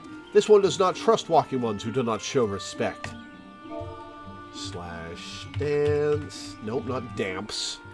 Dance. Yeah, I can't imagine dabbing would get much respect. Dabbing one. Walking one would be a friend to these ones. This one is overjoyed. But this one keeps the ways of weaving a secret. Even if Walking One learned the secret, Walking One could not weave in the same way.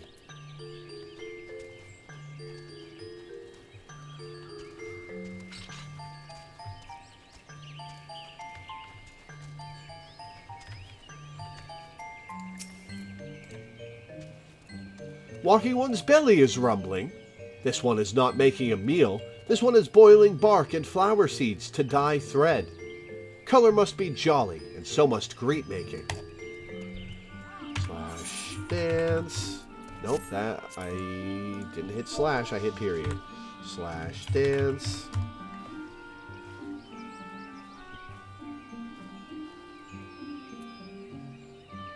Ooh, Walking One knows Jolly Dance. Jolly Dance fills this one with good cheer. Let these two be friends.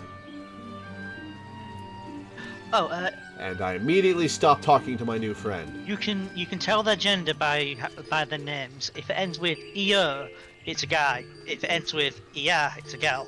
I thought it was the other way around. I'll check. You just said the same thing twice. I, you, and IA? IA for girls, IR for guys.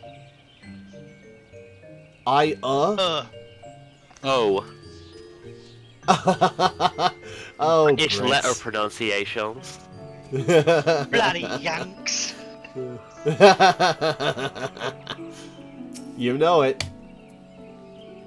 What does Walking One want with this one? Elder One warned this one not to get too friendly with Walking Ones. Slash dance.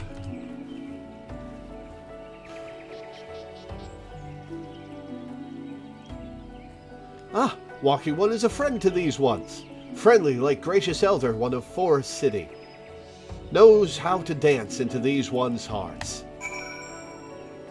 Alright, before I continue, I'm going to eat my ramen.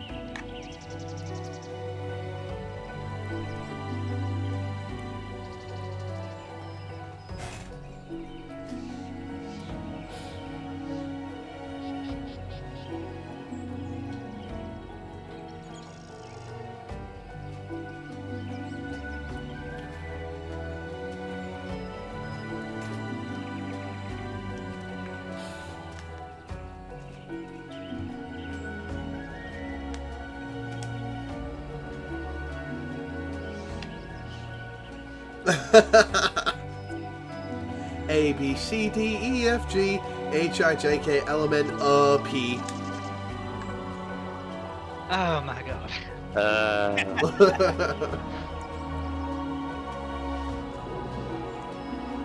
Could be worse. My relatives in Oregon can't pronounce my name. They say Dane. They pronounce it like A instead of A? Yep. Like Daniel. Like, oh my god. Please stop Daniel? talking. I don't even go by Daniel anyway. That's really weird. Lord. That's worse than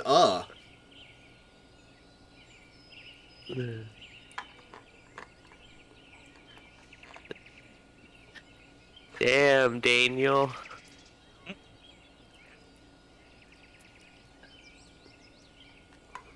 For the sake of our friendship, I'm not going to call you Daniel.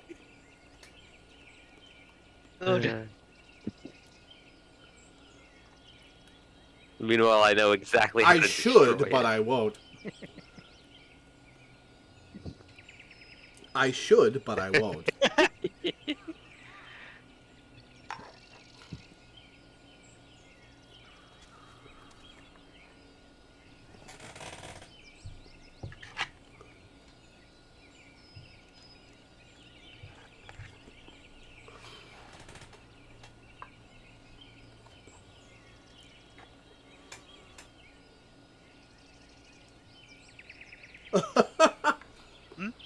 If they move to the south, your relatives can call you Dang Y'all.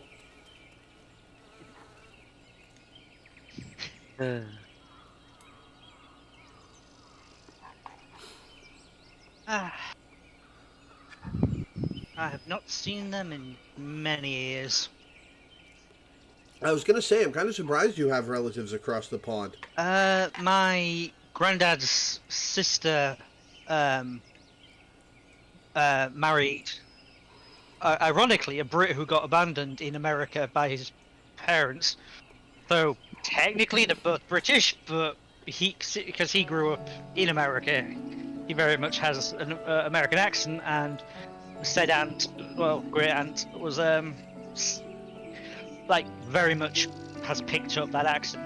Apparently they still think that she has a very British accent, but here it's like, oh, this is not our accent. Like full on abandoned. Like at what age? Like 6 or something. They just left them there? What? Yeah, she went to they took a trip to America and they didn't take him back. That's... Were What the they held fuck? accountable? That's some really callous irresponsibility. Honestly, I don't know. Besides the fact that I guess later in technically life, it's not my business, but you know. later in life, he did find them and patch things up. But I wouldn't I have. would, yeah, I wouldn't be interested in patching things up. Me neither. What that do you was actually, say? Like, you left me in America when I was 6. What the fuck? Like, that was also the last time I actually saw them, because they were like, well, we're in England, we'll come visit. It's like me and my grandma was like, oh, yay! But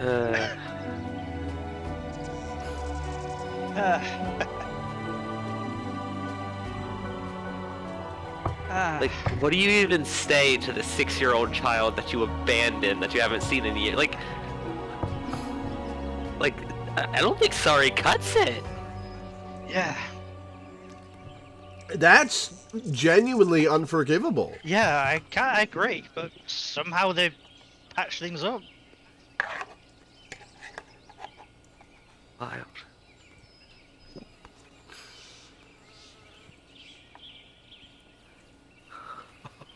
Milena said Home Alone, but with an entire country. I can't believe his whole life he's had to evade goons in a house with clever traps. Alright. I'll be right back. Right.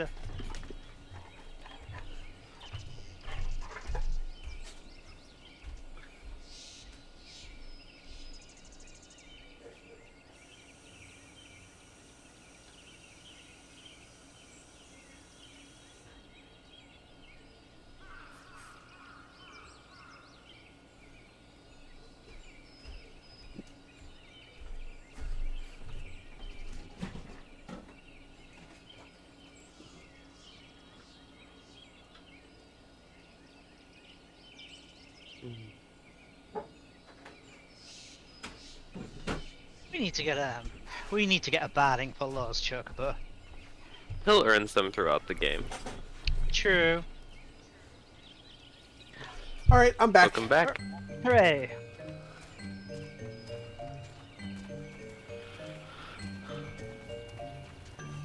Oh, by the way, the music Cameron, Clothier, and Taylor.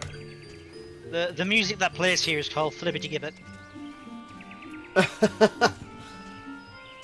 Alright. Papalimo, you got anything new to say? No, you don't. Ida! Lore, would you like to hear the good news or the better news? The good news is that your lovely dancing has brought smiles and high spirits to all of Little Solace. The better news? Why, I've thoroughly recovered from those accursed leg cramps. Onward to our next adventure! Alright, Laguna.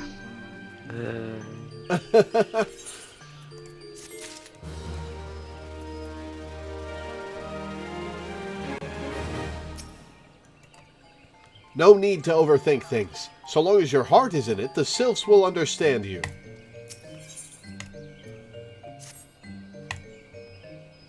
Lore, as an adventurer, you're no stranger to helping distressed folk, I'd wager. That is pretty much what I do, Papalimo. You know this. Tales of good deeds are quick to spread.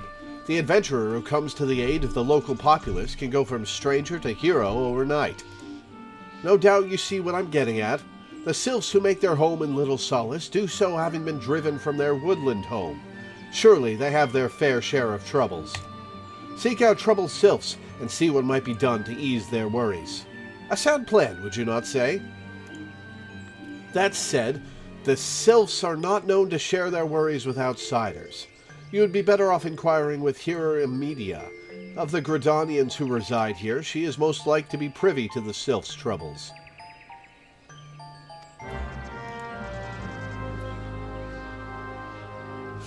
Wait, the quest was called Dance Dance Diplomacy?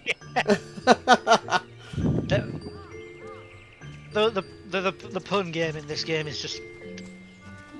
Sometimes even I can't keep up. Yeah. Imedia, I want your hat. Give me your hat. I want to wear it. Praise be to the elementals. I cannot express how happy I am to see an adventurer with a truly gentle heart. The sylphs of Little Solace are sorely in need of aid. Pray, hear me out. Being a temporary settlement, Little Solace wants for amenities, not least a stout set of defenses. Consequently, beasts from malms around are free to wander in and terrorize the hapless residents. The Ziz Gorlins and Gall Gnats that roam these parts are especially troublesome, but slaying one of each should serve as a warning to the rest. I mean, I could slay more than one, really drive the point home. Furthermore, perhaps you could gather 3 brownie brushes as well. They play an important role in Sylphic culture. I do not claim to know the details. And what with such feral beasts prowling the forest, they are not easily come by.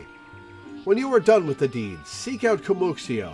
He is slow to warm to outsiders, but your good intentions will not be lost on him. My own experience speaks to this. Do I have to change to a gathering class to get those? No. No. You'll never need anything but a combat class for the bench scenario. Alright, so these guys are going to aggro immediately, so I'm going to have to kill more than one. I got you back.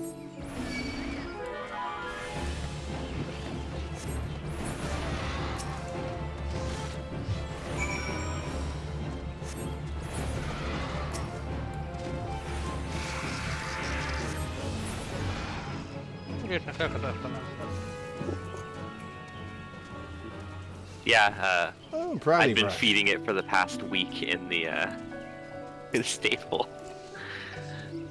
Oh, my chocobo? Danny's. Because Danny noted that his chocobo leveled up. I'm like, yeah. And having said Kokoboko just makes me think that should have been the name of one of the Thaumate's brother.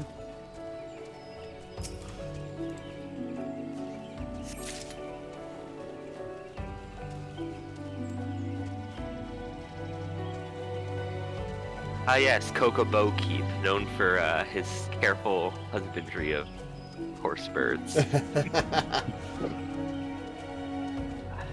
Also, there's always something nice about seeing like other players going around doing their own things as well.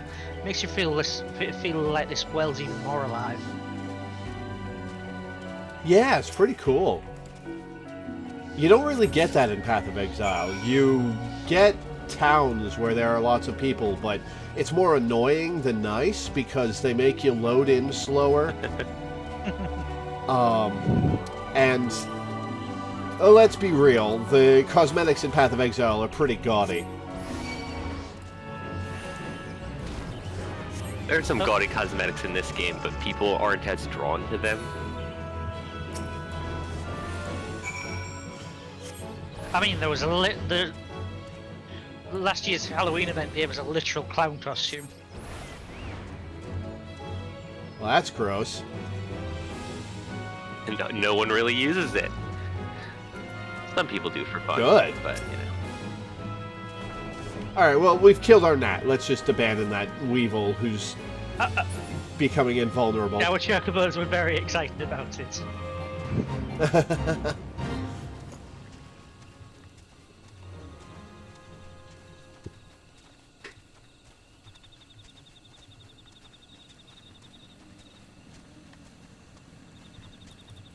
They're kind of cute, honestly.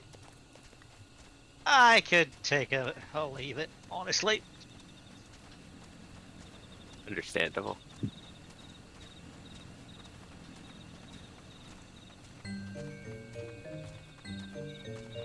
The only bug-related thing I can think of that I find cute would be Wormmon. Wormmon does steal This people's Viera hearts. is...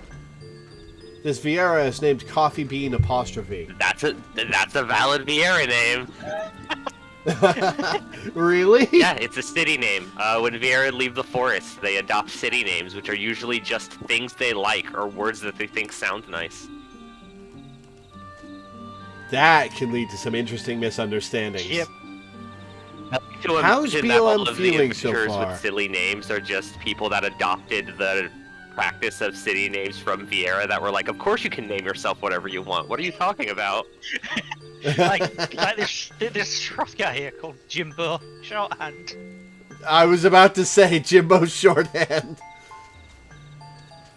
Bye, Jimbo. We'll never forget you. If we see him again, we'll have to say, yo, Jimbo. It helps that they don't make all the gear the same several bases and actually encourage endgame fashion. Yeah, Path of Exile is a little limited there. We appear to be in a new age of cosmetic design, though, with the dynamic cosmetics. Stuff like the level up animation, the map device that changes based on the tier of map you're using, the teleporters for your hideout, all sorts of cool stuff. So we'll have to see what they come out with in that. How's BLM feeling so far? Honestly, I don't like how slow it is. I don't like that I'm useless in quick battles because everyone else kills things faster than me. Like, that feels bad. But I'm assured that eventually that'll change.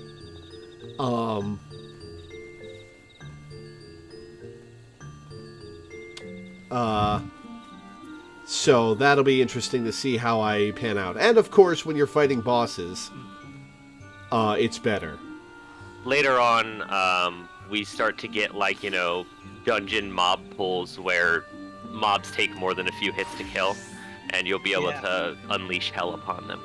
Yeah, it's Nice. actually relatively common practice for a tank to grab a large pack and then use the limit break on the mobs rather than the boss. Yeah, for range Really? DPS to... What's the tank limit break do? Tank limit break is a defensive bonus, but the idea is if you've got a ranged or a magic DPS, they can use their limit breaks to attack multiple enemies. So we gather them all up, and then one of the ranged or magic DPS blast it with a limit break. Ah, gotcha. I thought you were saying that the tank used the limit break. Tank limit breaks are rare. There's only a couple fights that actually use it. And there are boss fights in the main story that basically demand it, which is great. Nice. Alright, Kamuxio. Dancing One is still here. Dancing One can dance all night. This one's trust is not so easily earned.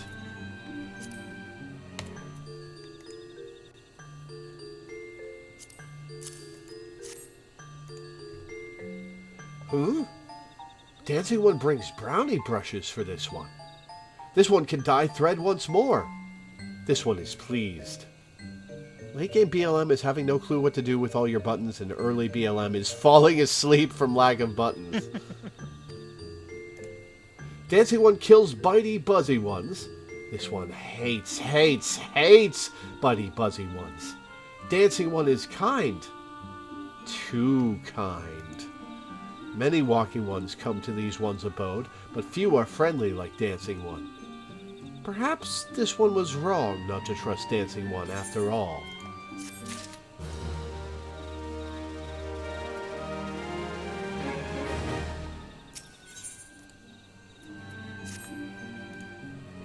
This one asks Dancing One for forgiveness.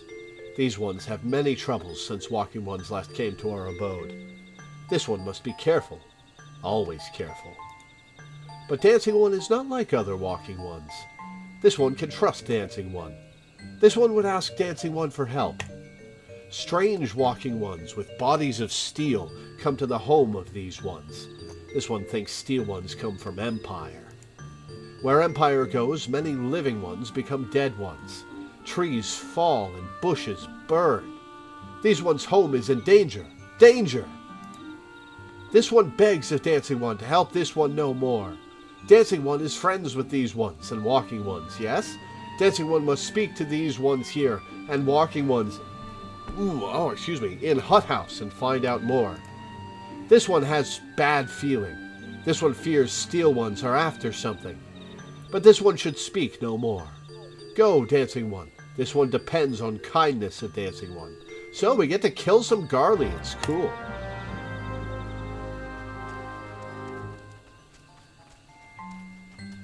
Love to kill Imperialists.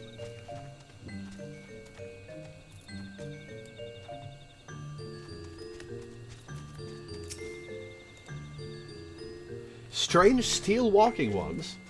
Yes, this one has seen. Steel walking ones carry big boxes. Maybe walking ones hunt for shiny treasure? This one likes treasure.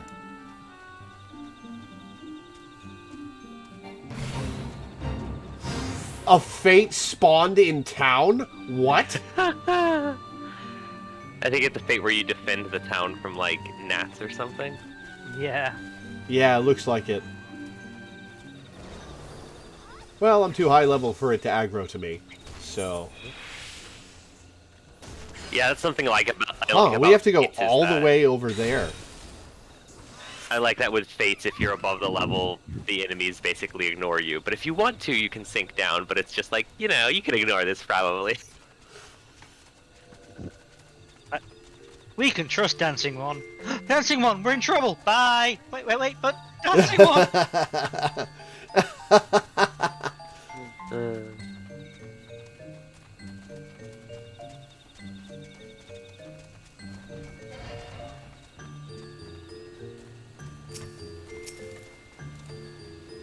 Shush! Shush, this one says. Steel walking ones are scary, like touched ones. This one hates scary, and scary ones have scary friends. I'm guessing touched ones are tempered? Yes. So the sylphs don't like the tempered ones. Cool.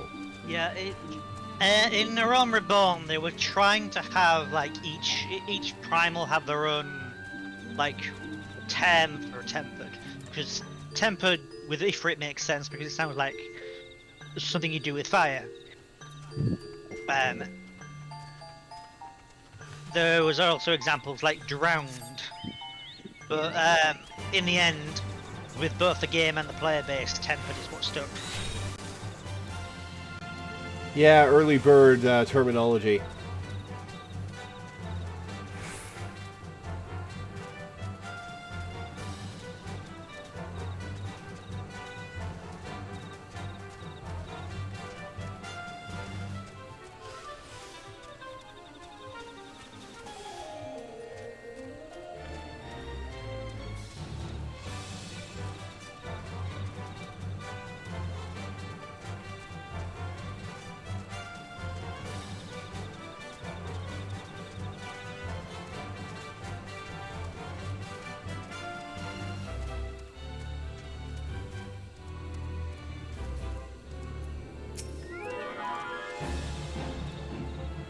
Men clad in strange armor?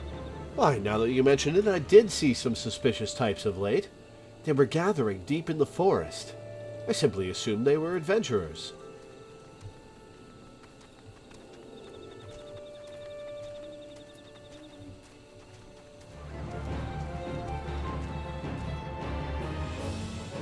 Oh, are you in the Fate, Danny? Nope, I am apparently just barely low enough level that the ordinary enemies will aggro me. Ah. It must be like the last possible level, because they're like 16 and I'm 25. Fearsome types clad head to toe in steel, you say? Imperial soldiers, no doubt. I couldn't tell you what they're plotting, but I'm sure it's nothing good.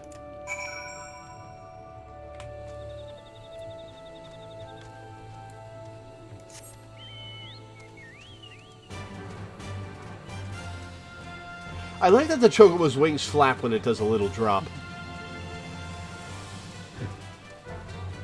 Oh, by the way, you know where we fought that invincible boring weasel? Yes. Just south of there. It's a weevil. Yeah, just south of there, there is a massive steel wall called Belsaz Wall. On the other side of that is Alamigo, which you probably had referenced a little bit. Yeah. Just a little bit of geography for you. Cool. Also, I don't think the Weevil was that boring. I thought it was quite interesting, actually. Alright, Comuxio. This one is happy to see Dancing One return. What did Dancing One learn? Well, I didn't learn anything but what you told me, basically. This one sees steel walking ones come from Empire, carry boxes, and go walking deep, deep through trees. As this one thought, steel walking ones are up to nasty, no-good things. This one knows forest well. Steel walking ones try to hide, but this one will find them. This one would borrow Dancing One's map. This one makes mark. Right here. This is where steel ones hide. This one knows. Dancing One will go looking for steel ones, yes? Yeah! Let's go visit the blessings of Rauger on these motherfuckers.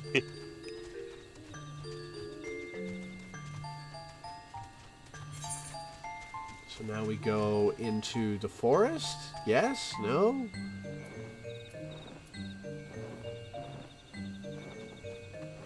It doesn't have any markers on it. Interesting.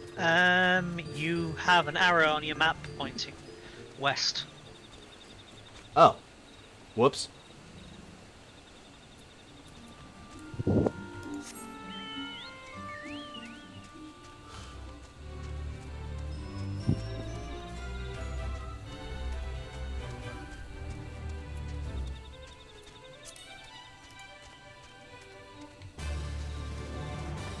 Every time I see the Ziz Gorlin, I think of Zizaran, a Path of Exile streamer. I keep misreading it as is Goblin. Huh.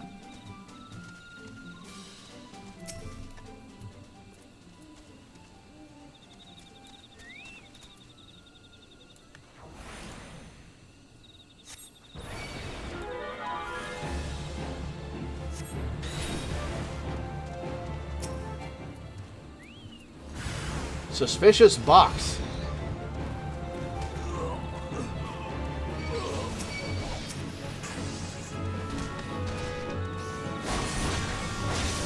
Don't get boxed. Everything's dying before I can touch it. See, we immediately have level 21 enemies, so those potions are useless. Yeah. Why would they put that in there? Yeah, I don't get it either. Reborn choices. Yeah. You'd think they'd adjust the potions. Yeah, I believe Temper was trying to show you some of the higher level Black Mage spells. I saw. Pretty cool.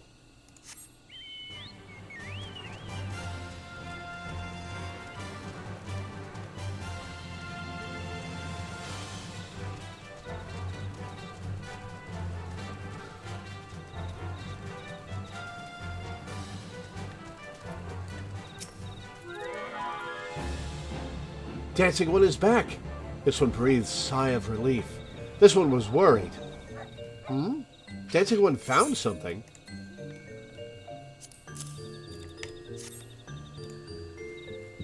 Dancing One found paper inside a box. This is a message from Empire. This one can read Walking One's symbols. Message paper has names of food and rocks. Food and rocks were inside boxes, this one knows. But this one does not understand.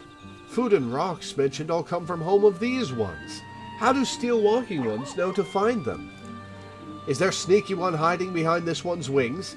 Snooping one selling secrets to steel walking ones? This one fears for this one's home. But Dancing One has helped this one much today. Dancing One must promise to always be friend to these ones. You got it.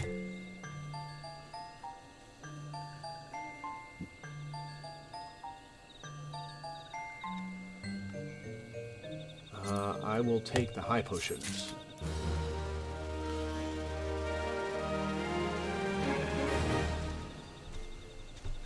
Possibly a victim of the quest removals? They removed a bunch of quests? They got rid of a lot of bloat that Realm Reborn had. Huh. I think they cut like 80 Which or is so quests astonishing. out. Which is astonishing because there's still a million quests. Yes, a Realm Reborn Yeah. is still a bit of a bloated situation. Realm Reborn had a bit of a thing for putting in content for content's sake, rather than making sure it was actually useful, interesting, and fun. Which I guess is better than how 1.0 was, because 1.0 had very sparse story quests, and you were just expected to go grind up levels with leave quests in between. Yeah. So 1.0 had very little, like it had a story, but it didn't have like a main scenario that really carried you level-wise forward. It's just like, okay, go level up and come back, bye. Yeah. I wish You win that... some, you lose some.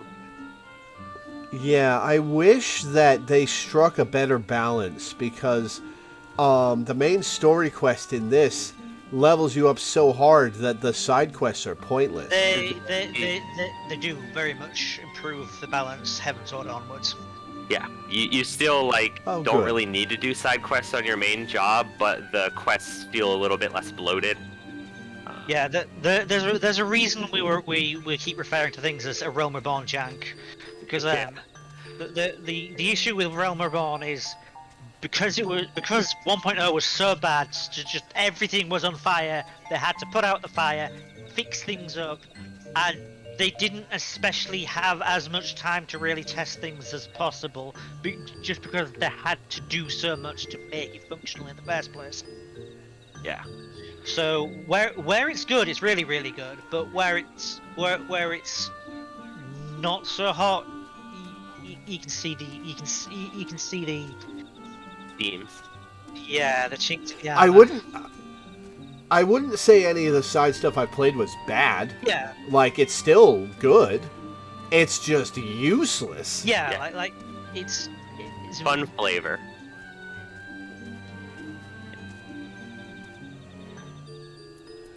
Alright, Kamuxio. Oh, purple sylphs. Those might be tempered. Helpful One arrives at a good time. This one needs Helpful One's help. One of these ones, named Claxio, ventured outside Little Solace alone. Alone is unsafe. Helpful One must find Claxio. I hate that your head is textured like a cabbage. Claxio struck west after leaving the settlement. Hurry, before Claxio ends up in the belly of a beastly one. Oh, true. I guess the side stuff does help leveling other jobs. And there is some genuinely interesting lore that can be found in the side quests, a lot of which actually does come back into play later. Alright, Claxio didn't make it very far. He's pinned behind these Ziz Gorlins that aren't interested in him. But they're interested in me, though. What? Walking One wants this one to return to Little Solace? Don't make this one laugh. This one is weary of living with those who are not these ones. This one wants to be alone. These ones rely on Walking Ones for everything. No better than those ones that summoned a Primal One. Small wonder this one chose to leave. This one thought this a likely place to build a home. But then Meddling One arrives, forces this one to go deeper into the forest. You floated like 20 feet outside of town, dude. Meddling One is forbidden from following this one. Away with Meddling One.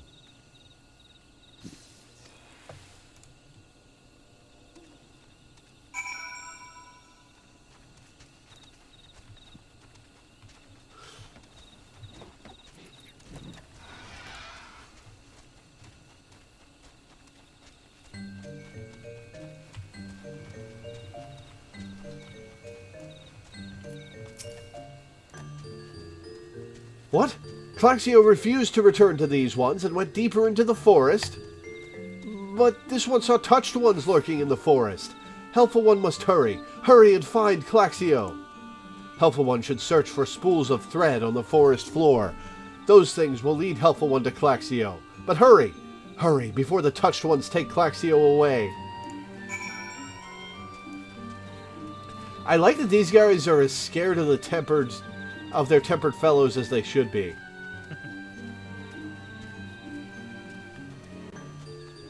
Oh, not this way. What am I doing?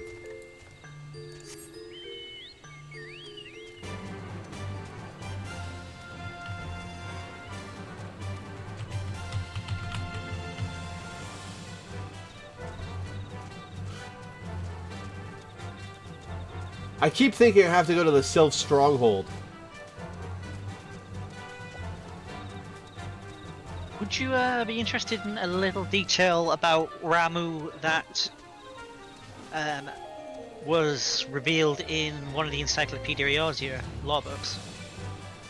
Sure. As long as it's not spoilery. Basically, the Ramu is the Sylph's interpretation of what they had of Relga the Destroyer. Really? That makes sense. Cool. Which... I guess I've got to prove my dominance then. Cool thunder god that looks like a walking one. Yep. Yeah. Big beard. Level 24 Glowfly. It's just a firefly. Why can you fight that and why is it level 24? Because it's That's strong. weird. I mean, Lalafell can carry huge swords, so like any creature that can sufficiently channel ether is probably strong as hell, especially if it's small. I'm going to leave this area for a moment, since I do not like the creatures that are here. Have fun with the fight.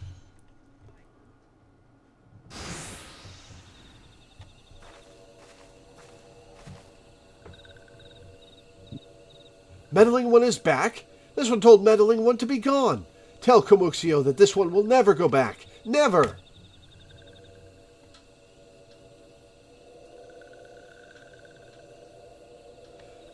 Touched ones? Touched ones should go away too. This one is a good one. Everyone should just leave this one alone. Be on guard, Lore. These sylphs have been tempered, brought under the thrall of the primal Ramu. Akin to the Amalja tempered by Ifrit, these sylphs exist only to serve their deity. They'll not answer to words, only steel. I don't have any steel, but I do have fire. I take no pleasure in this, but it must be done. A world with a distressingly high amount of Lalafell getting eaten by fish. There are several fish you can catch that their description just says, yeah, this fish is dangerous, it swallows Lalafell whole. Yeah. yes, there are.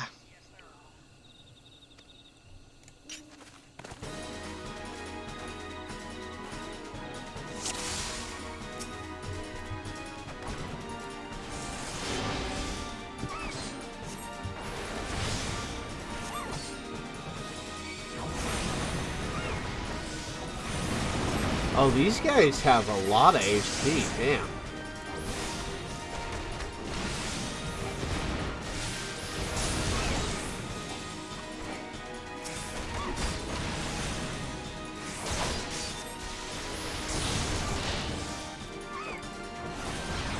Which is impressive. Things made of leaves usually take a lot of damage from something that set them on fire.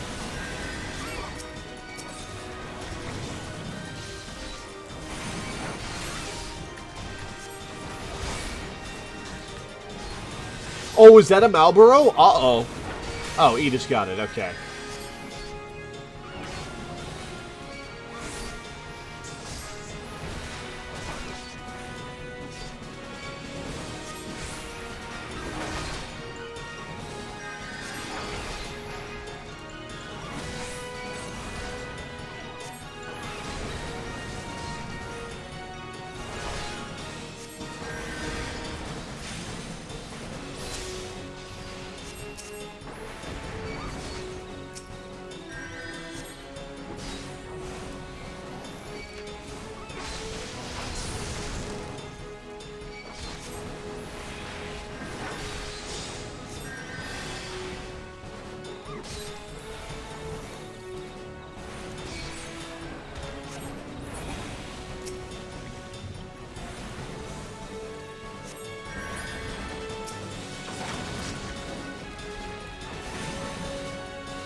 The Marlboro ran away? That's not very Marlboro-like. This one is safe? This one was so scared. Claxio, this one has been worried. So very worried. Is Claxio unharmed? Still in possession of wits? Komuxio? And meddling one as well. Why are these two here? These two came to rescue Claxio. Oh, that Claxio is safe fills this one with joy. Komuxio, forgive this one. This one did not mean to run away from Little Solace. This one was just afraid. These ones who live at Little Solace were changing, becoming friendly with other ones. This one feared that these ones were forgetting who these ones are, like touched ones did. But this one was wrong. This one can see that now. Meddling, helpful one. This one is grateful. This one will return to Little Solace to be with Komuxio and friendly ones.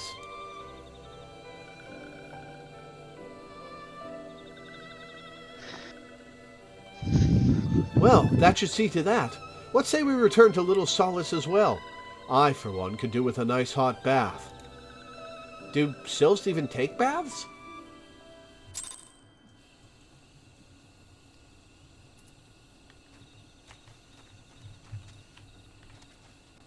Oh, Someone's fighting that Marlboro over there. before Level 50! Oh, I'm staying the hell away from that.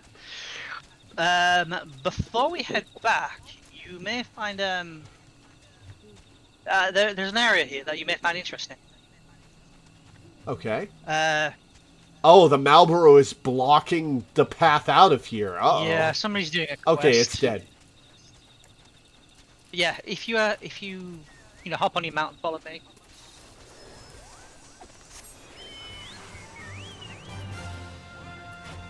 Nice carbuncle. There you go.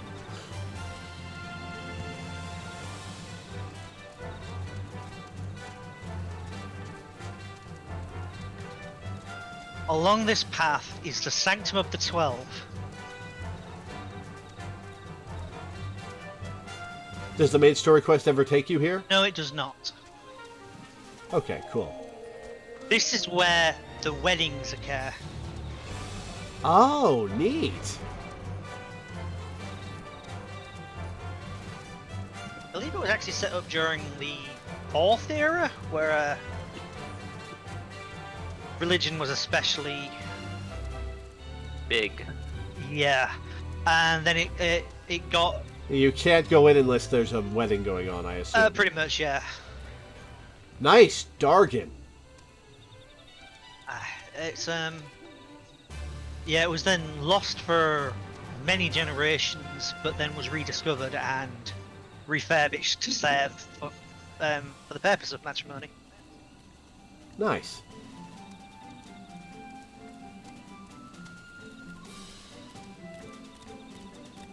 Any player character can marry any other unmarried player character. It's nice. Nice. There's no like at first you could only marry player characters of the opposite sex, I think, but pretty early in they were like, oh, right, gay people, okay, and they fixed that.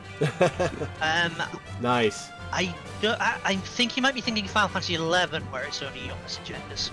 Oh, it's still only the opposite sex in Final Fantasy XI? Yeah, unfortunately. What the? Oh, but the only people I know that still bother with 11 are gay people. This path is blocked, alright. You can go that way by going underneath. Then again, I do mostly know gay people, so... Yeah, that's kind of your social circle. Yeah. And you're on a call with a gay guy and a bisexual Yeah. guy. Hello!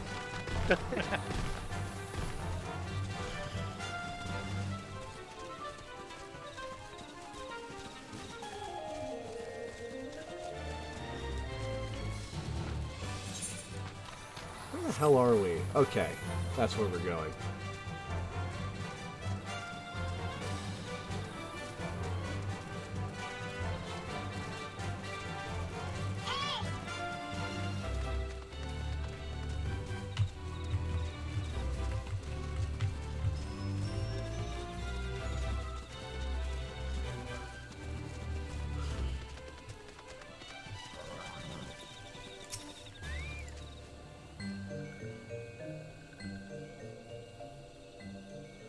This one thought Claxio was lost forever. Helpful One saved Claxio. Now these ones can be family again. This one has known many walking ones, even many kind walking ones, but Helpful One is kindest and strongest of all. Thank you! Finally someone recognizes that. Helpful One is a hero to these ones. Helpful One will bring these ones and walking ones closer together. This one knows. This one would take Helpful One to see Elder One. But Elder One is...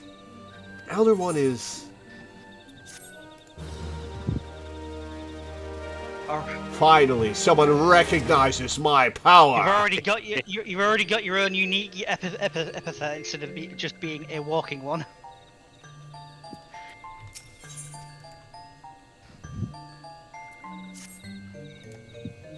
This one must ask Kind One's forgiveness. This one made promise to take Kind One to see Elder One, yes? But this one cannot. This one cannot because Elder One is not here. Elder One is not anywhere. Elder One went into forest yesterday, but has not come back. This one is worried. Elder One often goes into forest, but never for this long. Kind One will help find Elder One, yes? You got it. Near where Elder One disappeared is the home of a walking one named Buscaron. Buscaron may know what happened to Elder One. This one would talk to Buscaron, but walking ones do not always trust these ones. Would Kind One talk to Buscaron for this one? And Kind One comes from Gridania, yes? In Gridania live many Kind Ones, yes? Well, that's a different tune than you were singing like 20 minutes ago. This one begs of Kind One. Please, go to Gridania and ask fellow Kind Ones for help. And please, hurry. These ones are not safe until Elder One returns.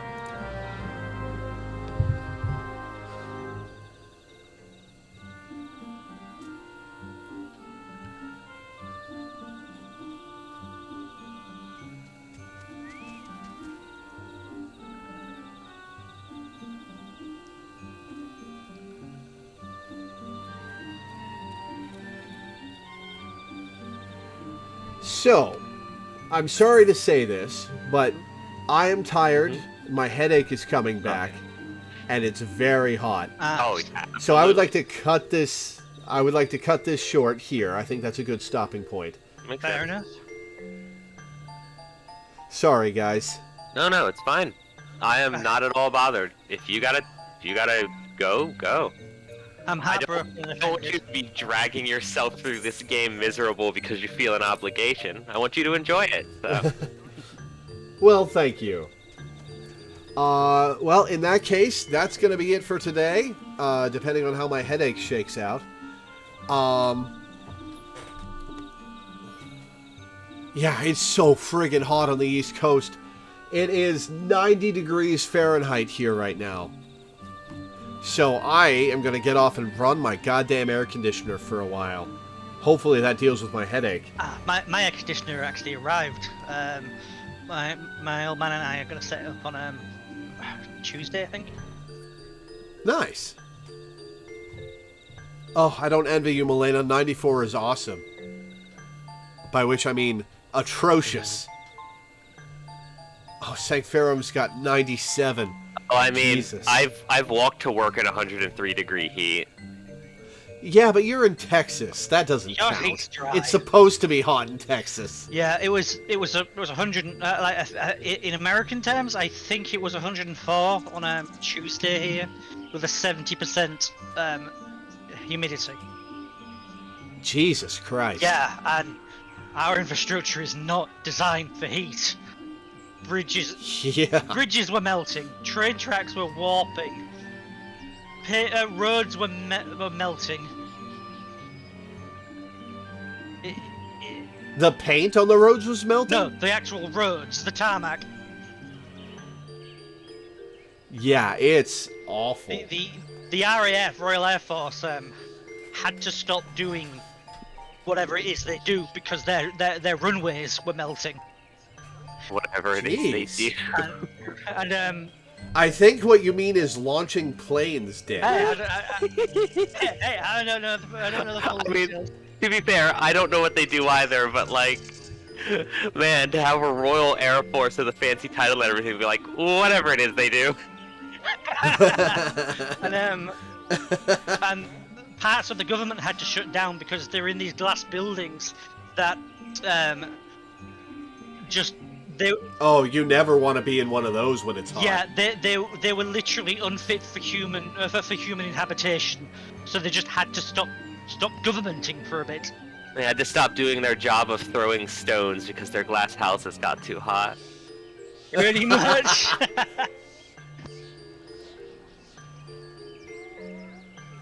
Oh, God. Well, that is going to be it for now. Thank you guys for tuning in. Thanks for hanging out. Thanks for watching. And I will see you guys next time.